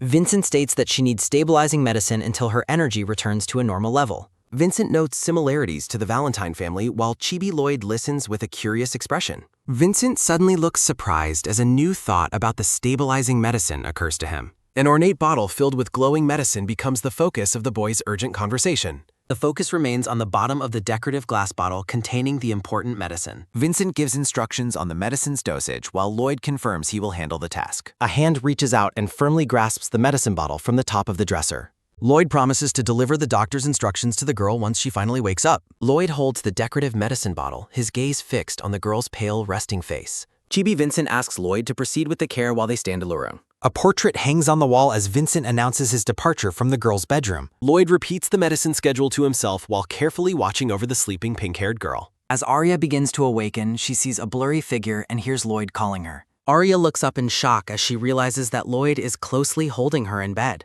Lloyd tells Arya to open her mouth so she can take her required stabilizing medicine. Arya begins to cry while Lloyd sits beside her, holding her close to his side. Lloyd tells Arya not to cry as he reaches out to gently wipe her tears. Arya wonders if this tender moment is a dream and why she is having it. Arya realizes that the conversation she overheard between Lloyd and Vincent was actually quite real. Vibrant flowers in a vase are illuminated by the bright sunlight streaming through the window. Arya's eyes are shown in a close-up as she slowly adjusts to being awake again. Lloyd notices the girl is awake and asks if she has finally regained her full consciousness. Lloyd stands calmly by the bed, waiting for the girl to respond to his greeting. Arya and Lloyd exchange quiet greetings as they look at each other in the morning light. 16 words. Arya asks when he arrived, and Lloyd claims he just recently entered the quiet bedroom. Arya assumes it was a dream since Lloyd is usually too busy to visit her. Arya is shocked to learn from Lloyd that she has been sick for a week. Lloyd looks exhausted, suggesting he stayed up all night to watch over the sick girl. A chibi Arya stares in disbelief, trying to comprehend having been sick for a week. A tray with tea and snacks is prepared for the girl to help her recover. The orange-haired maid enters the room announcing that she has brought the morning meal. Arya sits in bed while Lloyd remains by her side in the sunlit bedroom. The scene focuses on a chair bathed in soft light as the morning progresses. Arya touches her lip and lets out a soft sound of realization and surprise. Looking downcast, Arya worries that her face is ugly without the protection of her mask. Arya hopes the maid can still smile at her despite her maskless appearance. The maid claps her hands in wonder, calling the young girl an adorable fairy. Dana praises Arya for sleeping without her mask, while Arya explains it helped her rest. Dana leans down and affectionately kisses the pink-haired girl's forehead in a tender gesture. Smiling warmly, the maid playfully asks the girl if she is actually a fairy. Arya feels bashful and rubs her face, admitting that the maid's praise makes her shy. Lloyd and Arya sit together in silence as a slight tension fills the bright room. Chibi Dana giggles at the flustered children while they both blush with visible embarrassment. Lloyd blames the maid for Arya's strange habits while Dana asks for an explanation. Turning his head away, Lloyd remains silent and looks irritated by the maid's questioning. Chibi Arya looks at Lloyd and asks if he heard her previous words. Chibi Arya and Lloyd shake their heads in sync during their quiet bedside interaction. Lloyd questions her hearing while Arya decides to change the subject to avoid his dop. Arya holds up a card and notes that the surrounding flowers are very pretty. Lloyd urges the girl to hurry up and eat the breakfast the maid provided. Trembling slightly, Arya explains that her arms feel too weak to feed herself properly. Lloyd lets out an annoyed sigh near the ornate clock as he prepares to help. A close-up shows a spoon filled with warm medicine being lifted from a bowl. Lloyd focuses intensely on the task at hand, his expression serious and concentrated. Holding a plate, Lloyd prepares to feed the sick girl while standing in the room. Arya looks up with wide, sparkly eyes, surprised by the boy's sudden act of care. Arya recalls her dream and notes that Lloyd's current behavior feels remarkably similar. Lloyd instructs Arya to open her mouth while she notes he sounds exactly the same. Dina asks the Grand Duke to be gentler, but he insists he is trying. Arya finds Lloyd adorable and wonders if he has ever fed anyone before this moment. Lloyd asks why she is smiling, while Arya admits she thinks he is being cute. Lloyd carefully feeds the girl, warning her to be cautious to avoid getting burned. Lloyd is flustered as Arya playfully teaches him the correct way to feed her. Arya beams with a wide and happy smile after successfully being fed by the boy. Sunlight streams into the elegantly decorated room, illuminating the flowers on the table. A grand palace stands beneath a clear sky, marking the start of a new chapter. An ornate clock sits on the mantle as narration emphasizes that the time has come. The focus remains on the ticking clock as the narrative repeats the word for emphasis. Arya is excited to finally meet Sabina in person while wearing a new dress. Arya wonders what gift to bring, while the maid suggests that flowers are always perfect. Dana explains that fresh flowers are a universal sign of affection and respect for others. Arya contemplates her options and remembers seeing beautiful blossoms outside the window the previous day. A close-up of Arya's glowing eyes indicates she has finally remembered a specific detail. Vibrant red blossoms cover a high fence in the palace garden under a bright sky. Arya identifies the flowers as fire blossoms and gazes up at them with fascination. Chibi Arya jumps repeatedly in a futile attempt to reach the blossoms on the fence. Unable to reach the flowers, Arya wonders if she should ask someone for assistance. Red petals fall as a voice from above asks the girl what she's doing. Arya looks up in surprise as a shower of crimson petals drifts through the air. Lloyd stands behind the girl, looking down at her as petals swirl around the mouth. Someone jumps with great speed through the garden while red petals drift nearby. Arya asks if Lloyd is leaving while comparing his agile movements to a cat. 14 words. Lloyd offers Arya flowers he picked while she worries if Sabina will dislike them. Lloyd asks for Arya's hand while standing in the palace garden near a gazebo. Red rose petals rain down from the sky, filling the air with a vibrant crimson color. 16 words. Arya looks up in pure amazement as the petals continue to fall around her. 14 words. Lloyd explains he picked blossoms for his mother and asks about Arya's own goal. Arya observes the card again, noting the flowers are pretty while holding it tightly. 14 words. Lloyd turns away, questioning the beauty of the flowers while red petals swirl around him. Arya remains silent, looking at the boy with a look of quiet contemplation. A close-up focus highlights the intricate floral pattern on the boy's stylish shirt. A hand reaches out toward a blooming rose in the lush garden setting. Arya notices something is different and asks the boy if anything is wrong. Lloyd points out something in Arya's hair while she looks at the paper card, 14 words. Lloyd asks if that is so, oblivious to the rose in his hair. Nothing says tough guy like a rose behind the ear. Arya wonders if Lloyd has ever been the recipient of a joke before now. Arya reflects on Lloyd's unexpected naivete and realizes this is another first for him. Arya stifles a laugh while looking at the serious boy with a floral accessory. Arya recognizes the red-haired man standing nearby and recalls that his name is Cloud. Arya reflects on Cloud's identity as Lloyd's guard and remembers his tragic fate.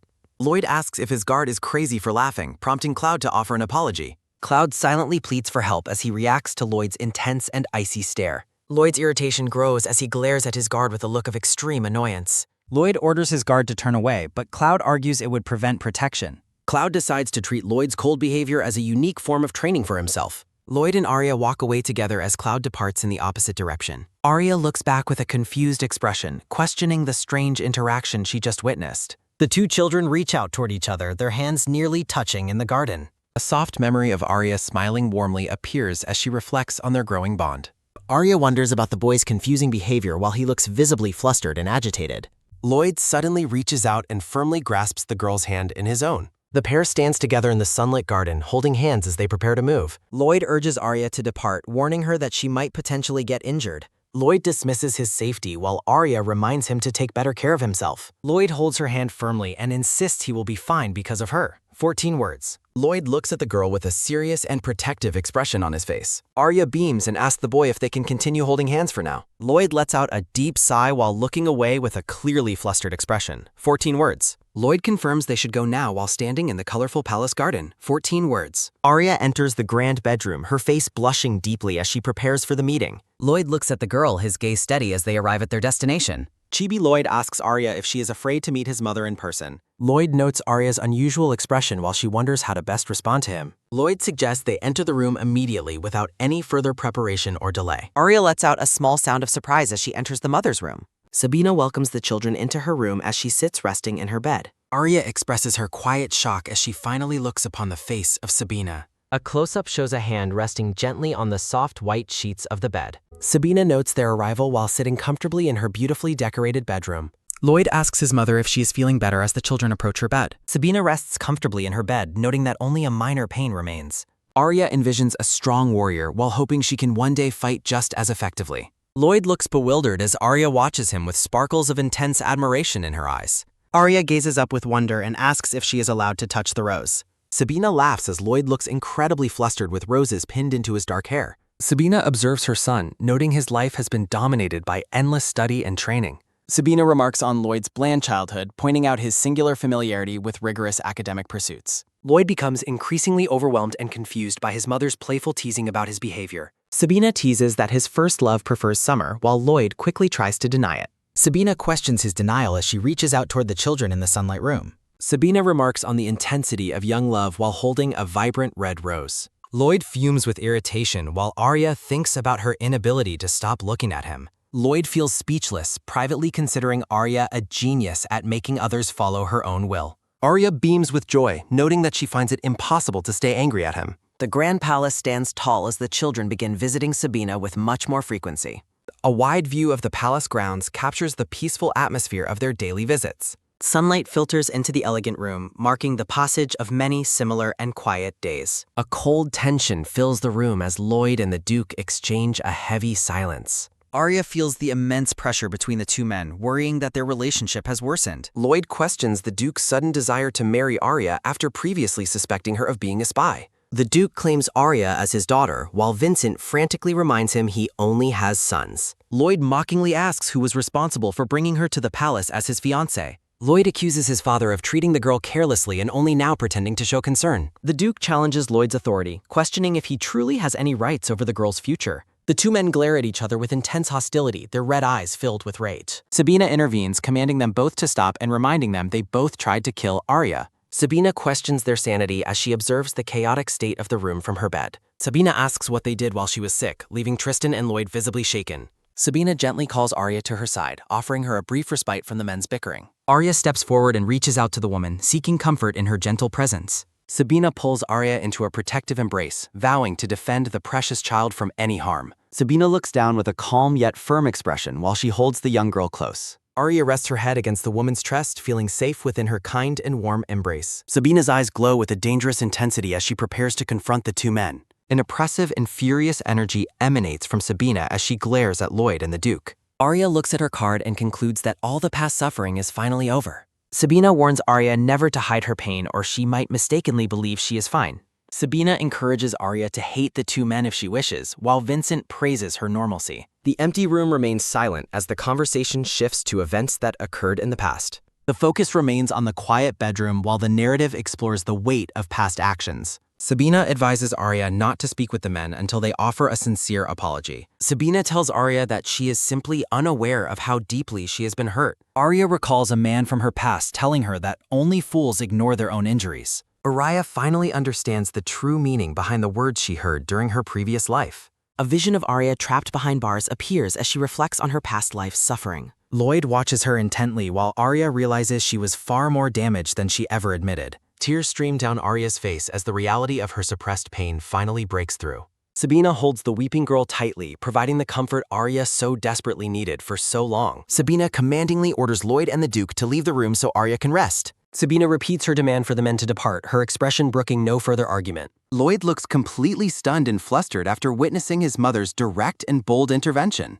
Tristan bows slightly and announces that they will now leave the room as they were requested. The quiet atmosphere of the room remains peaceful, filled with the scent of fresh flowers. Arya reflects that there was no reason to leave, noting they are now the only ones. Sabina advises Arya to protest when discontented, noting she is too strong to simply suffer in silence. Arya wonders if she can really follow such advice while feeling incredibly shy about the bold suggestion. Sabina reassures her that she will never be as vulgar as the men she calls the three vulgarians. Arya is overwhelmed with emotion, her face turning a bright shade of red from embarrassment. 15 words. Touching her lip, Arya considers the weight of the moment as the word now echoes in her mind. Sabina encourages the girl to laugh and act upon her true feelings without any fear or hesitation.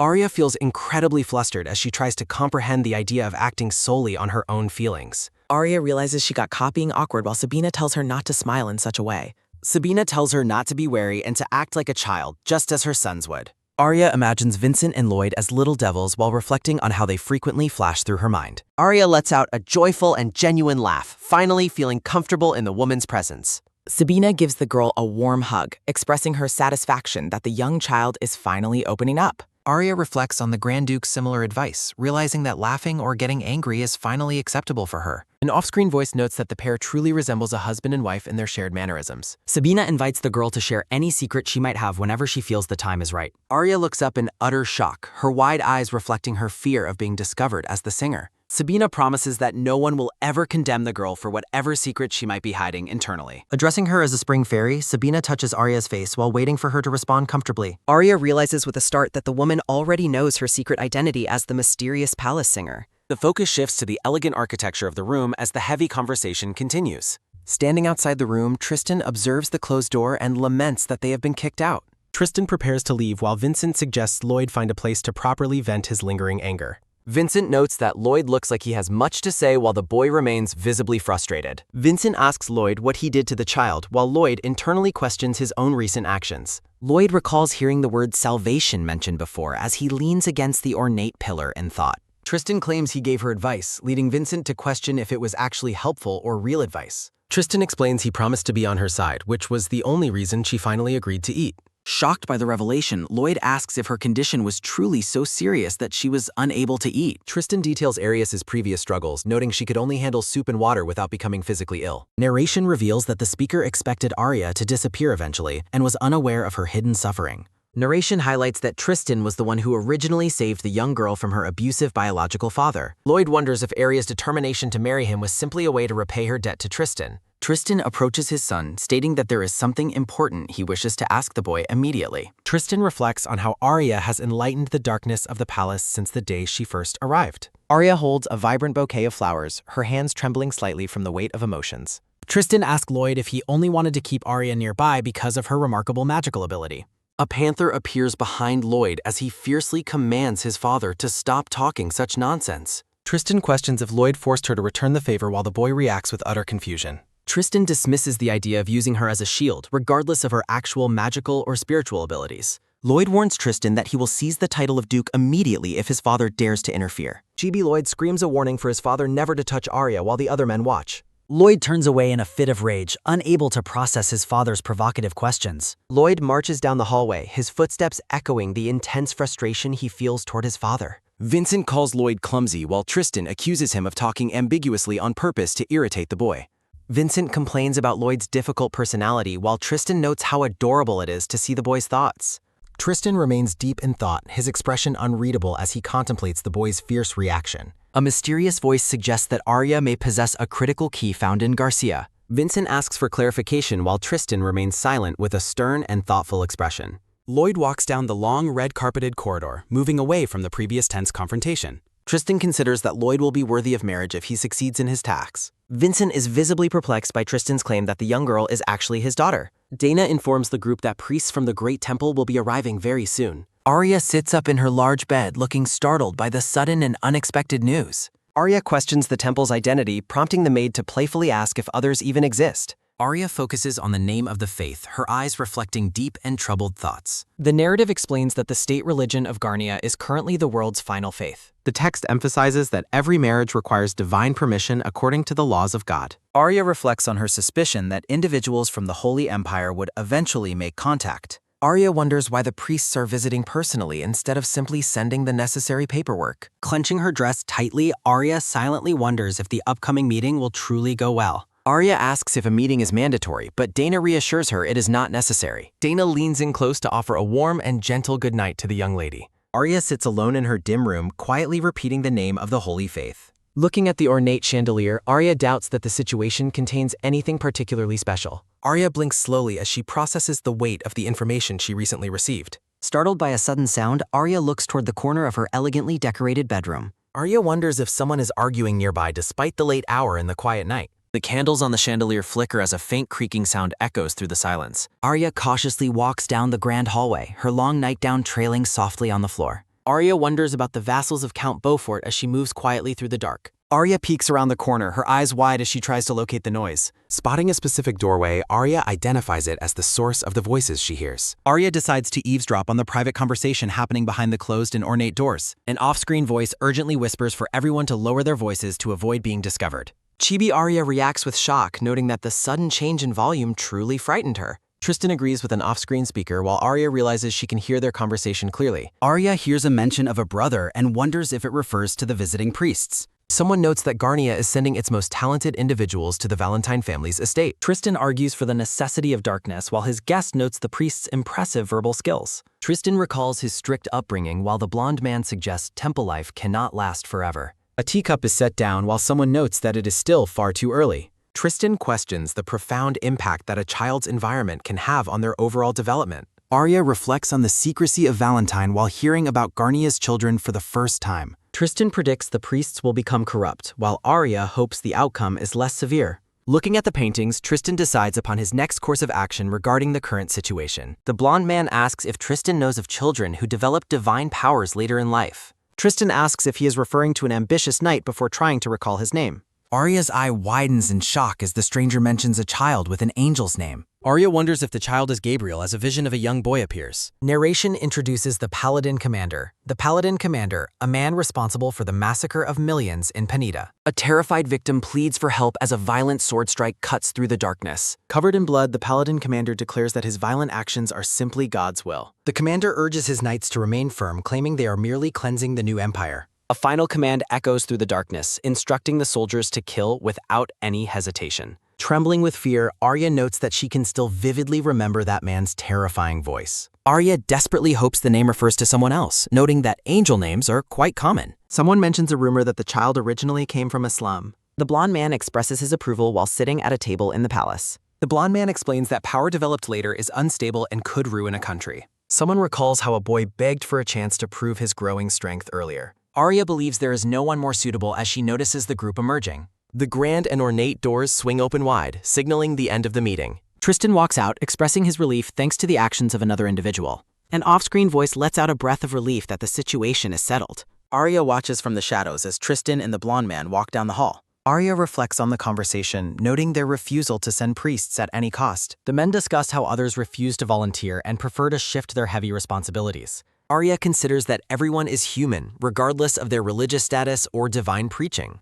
Arya grips her dress tightly, realizing it is impossible to distinguish good from bad. The narrative notes that labels of good and evil between Garnia and Valentine are meaningless. Arya remains deep in thought, her expression reflecting the weight of her recent discoveries. Arya concludes that a specific individual with an angelic name will eventually arrive. The narration notes that while they are unwilling, gifted children must go to Valentine. Arya wonders if a contract exists, noting Garnia's desire to avoid any significant disadvantages. The narrative highlights the existing relationship between the two completely opposite nations. Arya questions the meaning of the claim that light requires the existence of darkness. Arya questions the necessity of evil before Lloyd interrupts to ask her purpose in the hallway. Lloyd asks the young girl why she is standing alone in the hallway at night. Lloyd suggests that she should ask the staff for a lullaby if she cannot sleep. Chibi Lloyd reacts with extreme embarrassment as Arya watches him with a confused look. Lloyd refuses to sing for her, but Arya insists she only likes him. Lloyd realizes he misunderstood her intentions when she repeated those specific words to him.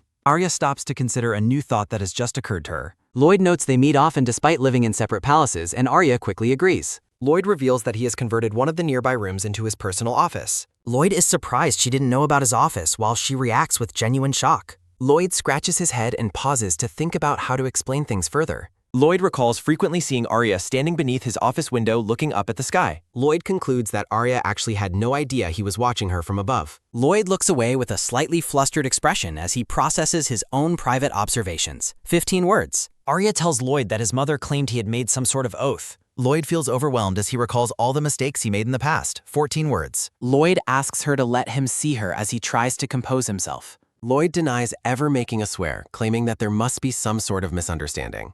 Arya wonders what kind of oath Lloyd was supposed to have taken. Lloyd lists off several insults while Arya looks on with a very shocked expression. Arya realizes that she cannot remember any of the other words Lloyd said. Lloyd offers to teach her something new while Arya responds with a hesitant sound. 14 words. Lloyd asks if she heard the others while Arya reflects on the current situation. Lloyd regrets not showing her earlier while Carlin's advice about silence flashes through his mind. Lloyd expresses his interest in her while Arya wonders if his care is similar to Sabina. Lloyd claims to understand her marriage proposal while Arya notices his sudden and intense anger. Arya reflects that Lloyd might finally get angry despite his previous calm demeanor. 13 words. Arya imagines Lloyd's grief if she died, fearing he would hate himself and any future wife. Arya decides that Lloyd should view their marriage merely as an act of gentle sympathy. Arya hopes Lloyd remembers she is alive and will eventually grow up to find her. Lloyd pinches the young girl's cheeks, demanding to know if she is actually listening to him. Lloyd continues to stare at her intensely, reminding Arya that they are currently having a conversation. Arya feels completely bewildered as Lloyd continues to playfully yet firmly squish her soft cheeks. Lloyd maintains his serious expression while Arya looks up at him with wide, curious eyes. Lloyd gently takes Arya's hand in his own, preparing to speak with sincerity. Kneeling before her, Lloyd apologizes for judging her, threatening her life, and causing her constant exhaustion. Lloyd swears to Arya that his past behavior toward her will never happen again from now on. Arya remains silent while the boy declares his refusal to deny the power of the Valentine family. Lloyd commands Arya to stay and never leave, firmly stating that this palace is now her home. Arya is stunned by the word home, reflecting that she never believed such a place existed. Lloyd casually adjusts his position while reminding Arya that he has officially become her husband. Arya asks if she is truly his wife, and an off-screen voice confirms her new status. Lloyd offers to have the servants prepare for an immediate wedding if she gives him permission. Arya notes that noble weddings at their age are illegal, but Lloyd dismisses the relevance of laws. Arya worries that if they marry now, remarrying in the future would become a weakness for Lloyd. Lloyd dismisses her concerns as nonsense, declaring that he intends to get married only once in his life. Lloyd tells Arya that she is his first and last wife, and she nods in understanding. The two children hold hands tightly, signaling a newfound bond and agreement between them. Lloyd concludes the conversation by stating it is fine as long as she is finally understood. Lloyd vows to make Arya's existence known to the entire world in the very near future. Lloyd looks at her with intensity, noting that she is far more than just a mere spirit. Lloyd stands by the staircase, affirming to Arya that she truly belongs and exists in this world.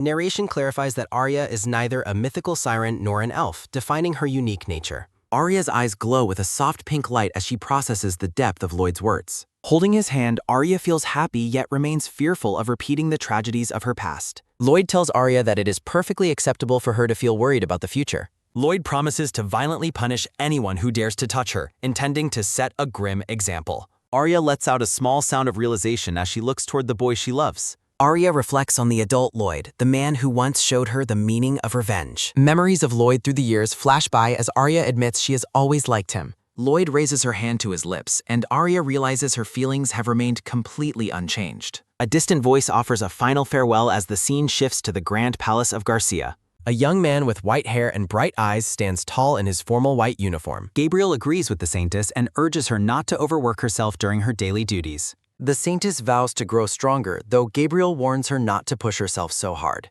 An off-screen voice tells Gabriel to be careful as he prepares for his long journey. A white carriage decorated with flowers begins to move, carrying the young knight toward his destination. Gabriel looks out the window, noting that 5 years have passed since the previous events occurred. Looking at the sky, Gabriel expresses his deep desire to protect the Saintess from all potential threats. The Saintess waves goodbye with a bright and hopeful smile, unaware of the knight's internal resolve. Gabriel privately hopes that the Saintess will eventually be able to live her life with total freedom. Narration describes a generational pact requiring Garcia to send a priest to Valentine for training. Gabriel speaks with conviction, insisting to his companion that he is telling the absolute truth. Gabriel acknowledges that while Valentine is dangerous, it is the best place to train his divine power. Gabriel looks ahead with grim determination, noting that the Valentine family famously worships the devil. Gabriel wonders if they use forbidden powers because they are isolated within the Pineda Empire's territories. Gabriel questions if his true mission is to overthrow the Valentine family rather than simply help them. Gabriel clenches his fist, declaring that his personal feelings are irrelevant to his ultimate holy mission. The bright blue sky remains clear as the carriage continues its journey toward the dark estate.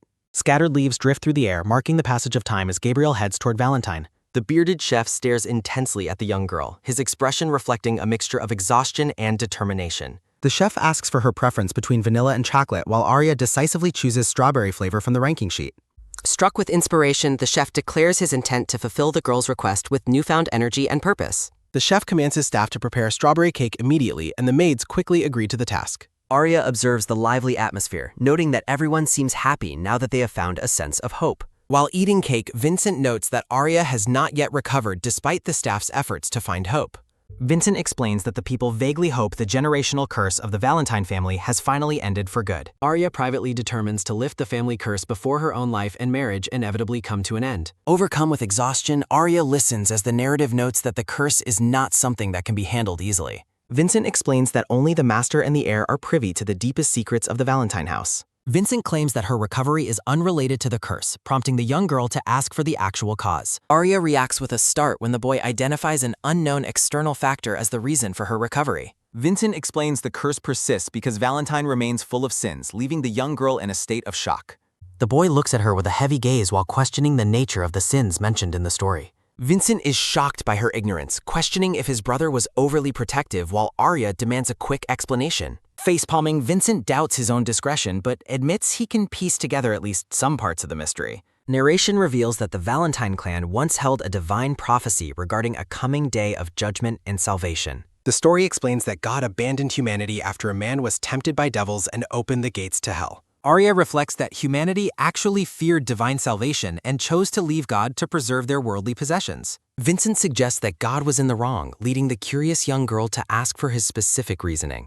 Vincent questions why God entrusted humans with such a vital mission instead of simply handling the task himself. Vincent compares God's actions to someone taking all the benefits of honey, which leaves the young girl visibly confused. Chuckling at her sophisticated outlook, Vincent asks where the small girl could have possibly learned such complicated words and ideas. Arya wonders if families of those who go to God would face judgment for the relationships they left behind. The scene shifts as Arya considers the possibility that entire families could potentially fall into a state of ruin. Vincent claims he would have gone on strike if forced to obey, while the young girl watches him with intensity. Vincent laughs heartily as he again wonders where she is learning all of her rebellious and philosophical ideas. Vincent notes she is mocking God, but Arya smiles while reflecting that she is truly a member of Valentine. Vincent smirks in agreement, acknowledging that her attitude proves she fits perfectly into the nature of the Valentine family. Vincent explains that the story originated in Garcilla, making it a secret that is not shared with the general public. Vincent warns that they must be careful with widely spread stories as he offers his unique perspective on the situation. Vincent explains the bloodline inherited the devil's sins, shown alongside Lloyd, who stands with a massive black panther. The narrative clarifies that the terrifying beasts and mutants were all originally products of the devil's creative power. Arya understands his point, but internally questions if being healthy and well wouldn't still be the better outcome. Vincent explains that everything is purged to keep people from distinguishing between good and bad devils, confusing the young girl. Arya reflects on the coming arrival of a priest from Garcia who might use divine power to cleanse evil. Arya realizes this explains the previous hushed conversation she overheard between the men earlier in the hallway. Narrative notes the Valentine curse causes destruction and damage, forcing cooperation despite the risks involved in their current relationship. Arya concludes that the potential ruin of the world is why the Emperor is limited in his personal actions. A text panel suggests that simply removing the evil would bring an end to the long-standing family struggle. Vincent admits that getting rid of evil is an obvious solution, but claims it is currently an impossible task. Looking away, Arya wonders why the clan has suffered for hundreds of years if a solution were actually possible. Looking at the Grand Estate, Arya questions who could succeed in lifting the curse if even the Pope failed. Arya holds a card, her mind focusing on the singular thought that a solution is actually possible. Arya remains determined to succeed somehow, while Vincent watches her and wonders how she plans to achieve it. Arya wakes up in her grand bedroom as a voice repeatedly calls out to get her attention. A maid stands before the bed, offering a warm and cheerful good morning greeting to the young lady. Rubbing her sleepy eyes and holding a piece of paper, Arya asks the unfamiliar woman for her identity. The maid smiles brightly and introduces herself as Marin, announcing she will be Arya's new personal servant. Marin introduces the young maid, explaining she was recently proven innocent of a false accusation. Arya recalls how a servant framed the maid, but her song forced him to confess everything. Marin notes that the girl previously worked at the main palace but was requested specifically for Arya. Marin assures Arya that she will remove the maid if she is in any way unsatisfactory. Marin addresses the young lady as they prepare for the day ahead. The maid confesses that she was the one who personally requested the madam send her here. The young maid clasps her hands together as she speaks with deep sincerity. Overcome with emotion, Marin vows to repay her debt by serving the young lady forever. Arya wonders how Sabina knew about the incident as she writes a welcoming note for Marin. Marin reacts with joy, expressing her eagerness to begin her duties for the young lady. Marin offers her assistance as she begins to help Arya prepare for the bay. While brushing Arya's hair, Marin mentions that an urgent summon has been issued recently. Arya realizes every guard has left for the capital and wonders if it concerns the wedding. Marin explains nobles receive emergency scrolls while Arya questions the nature of these specific emergencies. Arya compares their marriage to war, questioning if the situation is actually a power abuse. Marin suggests an important meeting should be occurring soon since key figures have gathered. Marin claims the meeting is a formality because everyone must eventually comply with the young master. Marin notes it isn't usually so easy while Arya reflects on the gravity of the situation. Arya determines she should eavesdrop on the meeting to understand what is truly happening. Arya recalls that the meeting room is situated next to the first-floor reception area. Arya peeks through a window as she navigates the palace grounds during the night, 14 words. Arya spots Lloyd sitting inside the meeting room with several other men. Arya decides to stay hidden as she observes the gathering from outside the window. A silver-haired boy watches Arya, who remains silent while looking back at him. Arya is surprised by Vincent's presence, wondering how he knew to follow her there. Vincent claims he analyzed her behavior, noting she always seems to be at the center of attention. Arya glares at the silver-haired boy, internally labeling him a sharp brat. Vincent assures Arya that he will not bother her during her observation of the meeting. Arya notes that Vincent isn't here to annoy her while he signals for her to be quiet. Lloyd calls for an end to the discussion, asking if anyone has any further comments. A noble slams his hand down, calling the situation unacceptable due to her questionable background. A bearded man asks why the girl's identity remains unstated if she is truly a noble. Another noble suggests that even an illegitimate child would be preferable to someone with no status. The nobles demand an explanation, questioning if the girl is a commoner from a lowly background. Arya realizes the nobles want to push her out to install their own daughters instead. Arya understands the urgent summon was a tactic used to hasten the preparations for this confrontation. Vincent observes that the nobles have used this same trick repeatedly because it is effective. Arya reflects on the repetitive strategy, noting that Lloyd's suspicions likely arise from this behavior. Vincent tells his sister-in-law that she has no reason to be worried about the outcome. Vincent explains that the final result of the meeting was actually decided from the very start. Arya watches the proceedings silently, acknowledging the boy's conviction. 12 words. Lloyd leans forward and asks if everyone is finally finished making their comments. Lloyd draws a sword and places it firmly on the table before the gathered men. Holding the sword, Lloyd asks if anyone present still objects to his marriage. A heavy silence fills the room as the nobles look away in fear. Lloyd gestures with the blade while asking if they all now agree with him. Lloyd notes their agreement and warns them that they have resolved not to mess with him. The nobles sit in stunned silence, sweating under the intensity of Lloyd's threat. Narrative notes the audacity of drawing a sword during a meeting immediately after becoming successor. Arya resolves to bear any repercussions with Lloyd since they are now husband and wife. Arya reflects on two trustworthy individuals who are aware of her ability to speak. Arya observes that Vincent has been secretly studying her behavior without any verbal communication. Arya is moved by the realization that she has finally secured a real family. Sensing a presence, Arya suddenly stops and wonders if someone is approaching their location. A voice calls out from the darkness, identifying the young master and the young lady. An unidentified speaker asks the two children why they are out in the palace garden. Promotional art for another series features a red-haired woman wielding a massive steel battle axe. A pink-haired knight discovers Arya and Vincent, leading them to question his sudden appearance. The young knight explains he felt a presence and asks for an explanation for their behavior. The grand palace stands silent under a starry sky as the children react to the knight. Vincent accuses the knight of attempted murder while the boy apologizes for removing potential witnesses. The knight declares his intent to report their eavesdropping to the Grand Duke immediately. The pink-haired knight remains stubborn about reporting them, despite Vincent's attempts to dismiss it. Vincent urges the knight not to complicate the situation, but Cloud insists on reporting everything. Vincent tells the knight to report his own near-lethal mistake instead, while the boy remains defiant. Vincent mocks the knight's rigidity, asking if he even understands how to be mentally flexible. The pink-haired knight pauses the argument to genuinely ask for a definition of the word flexibility. Arya and Vincent are left speechless by the knight's surprising lack of basic linguistic understanding. Vincent loses his temper, shouting at the knight for knowing advanced terms but failing at simple ones. The knight calmly admits he is uninformed and offers to learn the word's meaning from them. Feeling completely exhausted by the interaction, Vincent holds his head and fears he might faint. The knight attempts to steady the reeling Vincent, who angrily demands to be released from support.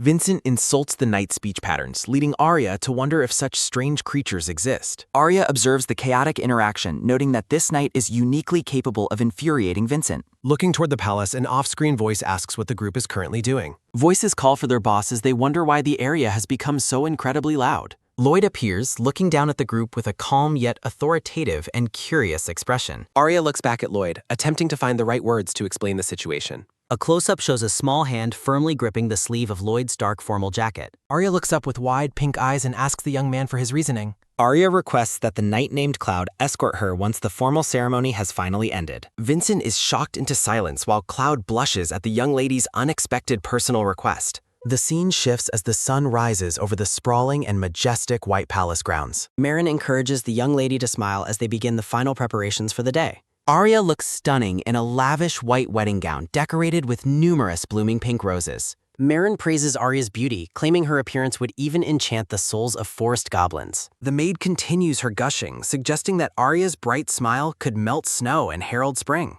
Marin describes her observation of Arya, concluding that nothing in nature is as bright as her. Arya tries to stifle the maid's excessive affection while the energetic servant continues to hug her. Standing beneath a grand chandelier, the maid prepares to share a romantic saying with the girl. Marin explains that people in love always perceive their beloved as the most beautiful in existence. Hugging Arya tightly, the maid confesses that she was smitten the moment she first saw her. Marin urges Arya to love herself so that the maid's intense devotion is not considered pitiful. Arya focuses on the concept of self-love as she gazes at her reflection in the mirror. Arya stands perfectly still, examining every detail of her appearance while wearing her ornate wedding dress. Arya notes her long eyelashes and clear eyes, objectively acknowledging the balance and beauty of her face. Looking closely at her features, Arya finally understands the source of the maid's overwhelming admiration. Arya looks at herself with a thoughtful expression, internalizing the idea of appreciating her own worth. Arya closes her eyes and smiles, deciding that she has seen enough of her own reflection. Arya realizes she knows how to love herself while the maid reiterates her deep, joyful affection. Lloyd asks the person behind Arya if they are confessing to his bride and offers a challenge. Marin denies the accusation as she stands behind the pink-haired girl in her wedding dress. Marin whispers to Arya that her love is not deep enough to accept the prince's dangerous challenge. Arya reflects on Lloyd's formal attire, noting that he looks like a completely different person today. Arya observes that Lloyd's hairstyle is also notably different from his usual appearance. Arya notices a small mole located just under Lloyd's right eyebrow for the first time.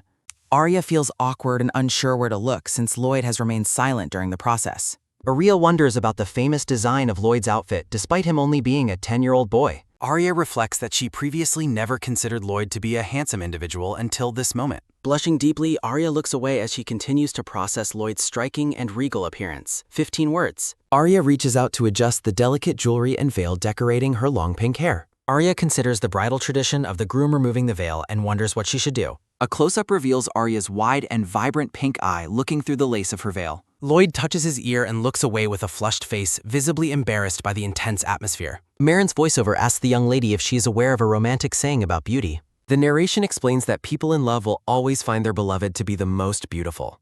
Arya reflects on the maid's words while looking at the intricate details of Lloyd's formal uniform. Lloyd continues to look away, his face turning red under the pressure of the wedding preparations. Looking at him, Arya internally declares that Lloyd is currently the most beautiful person in the world. Arya tells Lloyd he looks beautiful, causing the young man to react with a visible and surprised start. Arya reacts with sudden shock, covering her mouth as she looks toward the young master. Lloyd scoops Arya up and carries her in his arms as they move through the grand palace. Arya wonders if Lloyd is aware of her thoughts or if he is simply staring at her. The maids watch with great joy as Lloyd carries his bride toward the site of the ceremony. Arya finds Lloyd incredibly cute as she smiles while being carried toward the wedding hall. Lloyd asks about her expression while Arya privately decides that she must tease him occasionally. Lloyd notes she hasn't gained weight while Arya reacts with surprise as they move toward the aisle. Arya is flustered by the situation, thinking she did not intend to walk down the aisle this way. The Grand Palace stands tall as Arya wonders at the incredible physical strength Lloyd possesses. Floral decorations fill the hall as the doors open to reveal the stunning wedding venue. Lloyd carries Arya down the long red carpet as they approach the altar for the ceremony. Arya recalls that the vows cannot be changed and notes Lloyd's desire to keep things brief. Lloyd remains stoic, seemingly uninterested in the glamorous nature of the wedding ceremony. Lloyd claims the grandeur of the wedding is irrelevant since everyone already knows their identities. Looking at the flowers, Arya reflects that the young man has achieved his goal regardless. Lloyd holds out his hand and asks the girl he calls Bunny to give him hers. Arya questions Lloyd's manner of speaking and decides that she no longer finds him cute. Lloyd takes Arya's hand and begins to slide a wedding ring onto her finger. Arya wonders why Lloyd is smiling and questions if he is actually happy to be married. Arya questions why the family would provide such a valuable diamond for what she considers a joke wedding. Lloyd tells Arya to close her eyes and deliver whatever message she wants to say. Arya asks if Lloyd can hear her telepathy magic, and he confirms that only he can hear it. Lloyd asks if she has used magic before, noting she learned it much faster than he learned artifacts. Lloyd assumes Arya was born with this talent while she hopes his genius companions won't be suspicious. Arya looks down at the deep blue diamond ring she is now wearing on her finger. Arya remembers hearing about the high price of such jewelry as she examines the ornate ring. Lloyd commands the young girl to finally put away her old communication notebook. Arya is worried and wonders how she will be able to communicate with other people now. Lloyd dismisses her worries, stating that other people do not need to know or understand anything. The ceremony master announces it is finally time for the young couple's sacred vow kiss. Arya and Lloyd look at each other silently as the crowd waits for the wedding kiss. Lloyd asks about the vows while the silver-haired man coughs and offers a sincere apology. The man asks about the kiss, but Lloyd tells him to just let it go. The master of the ceremony officially announces that Arya and Lloyd are husband and wife. Wisteria and lilies decorate the hall as the guests begin to clap for the couple. A man and a woman in formal attire join the audience in applauding the marriage. Arya reflects on the simple food served, noting there is nothing special about the meal. 15 words. Arya is surprised when the black-haired boy uses his nickname for her once again. Lloyd extends his hand toward his new bride and commands her to take it. Arya realizes that Lloyd's personality and manner of speaking have remained consistent since the beginning. A vision of a future Lloyd appears, wearing a regal and dark formal outfit. Arya identifies the man from her memories as her savior while he carries her away. Arya resolves to save Lloyd in this life as they walk together through the flowers. Arya reflects on the fact that their marriage was merely part of a contract today. Looking up, Arya feels confident that she will be able to protect herself now. Lloyd looks back as they walk, his ornate formal uniform shimmering in the bright light. An angry voice from the palace shouts about beasts that have suddenly gone crazy. Voices question the age of the children and the choice to involve an innocent child, while Lloyd tells the master to give it a try for just one day. Lloyd stands before a large door and tells someone that he will leave for now.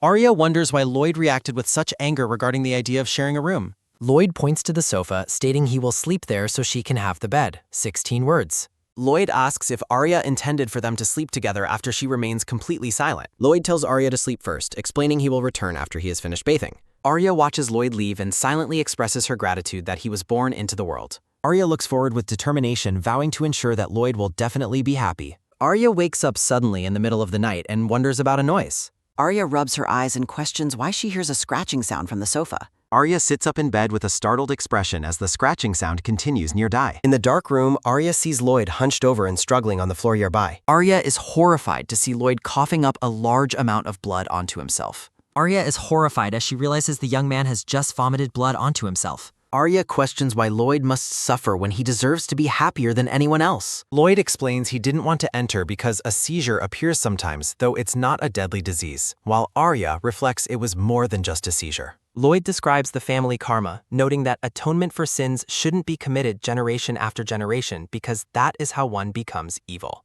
Lloyd looks at the pink-haired girl with blood on his face and asks if she is scared.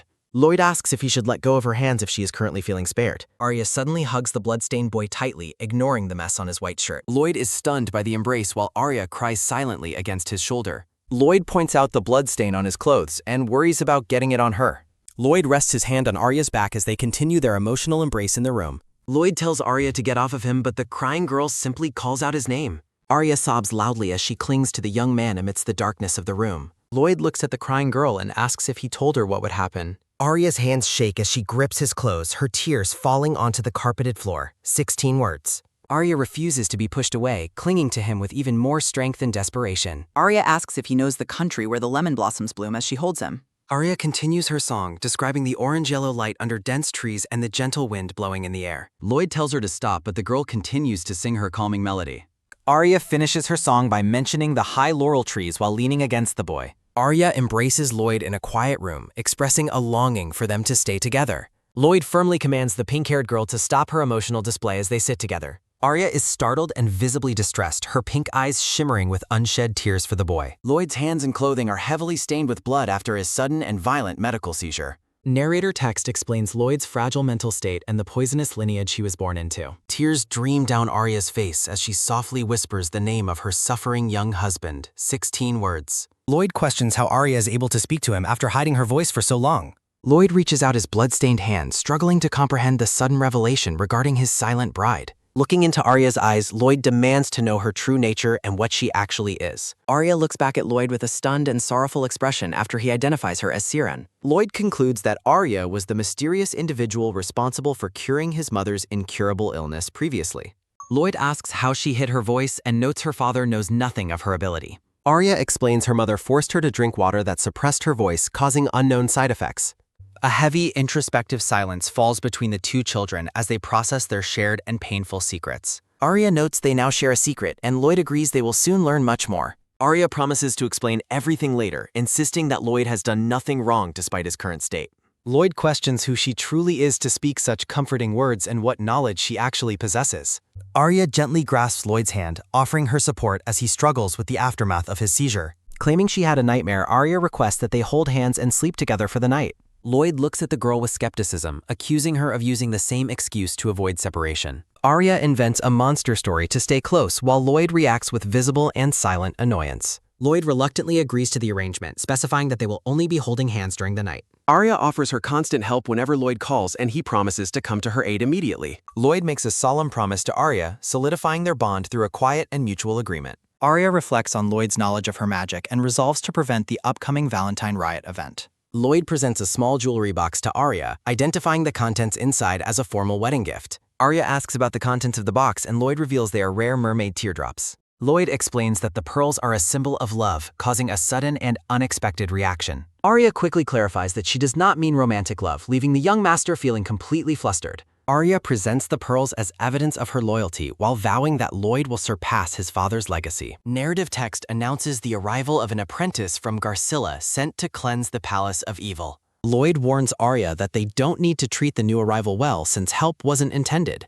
Lloyd describes their current situation as a strictly contractual relationship despite their deepening and personal emotional connection. Lloyd warns Arya to be cautious of the Pope, comparing the man's treacherous nature to a mole. Arya reflects on the complex political landscape, wishing the people of Garcia were more straightforward in nature. A young man with light-colored hair stands in the palace gardens amidst blooming white and blue flowers. A voice calls out to the young madam as the scene transitions to a grand palace garden. A hand holds up a single pink rose, offering it as a compliment to the young lady. The apprentice confirms his compliment while Arya asks if he is actually being nice to her. Arya admires the pink rose, privately thinking that the flower is very pretty as she holds it. Arya turns her head sharply as she senses a familiar and perhaps unsettling presence nearby in the garden. Arya spots the apprentice and wonders if they have met before under different and more dire circumstances. Arya reacts with a sudden start, her eye widening as a specific memory begins to surface clearly. Arya identifies the apprentice as someone she previously encountered during the lowest point of her former life. The light-haired boy looks at Arya with curiosity, beginning to ask her a question before being interrupted.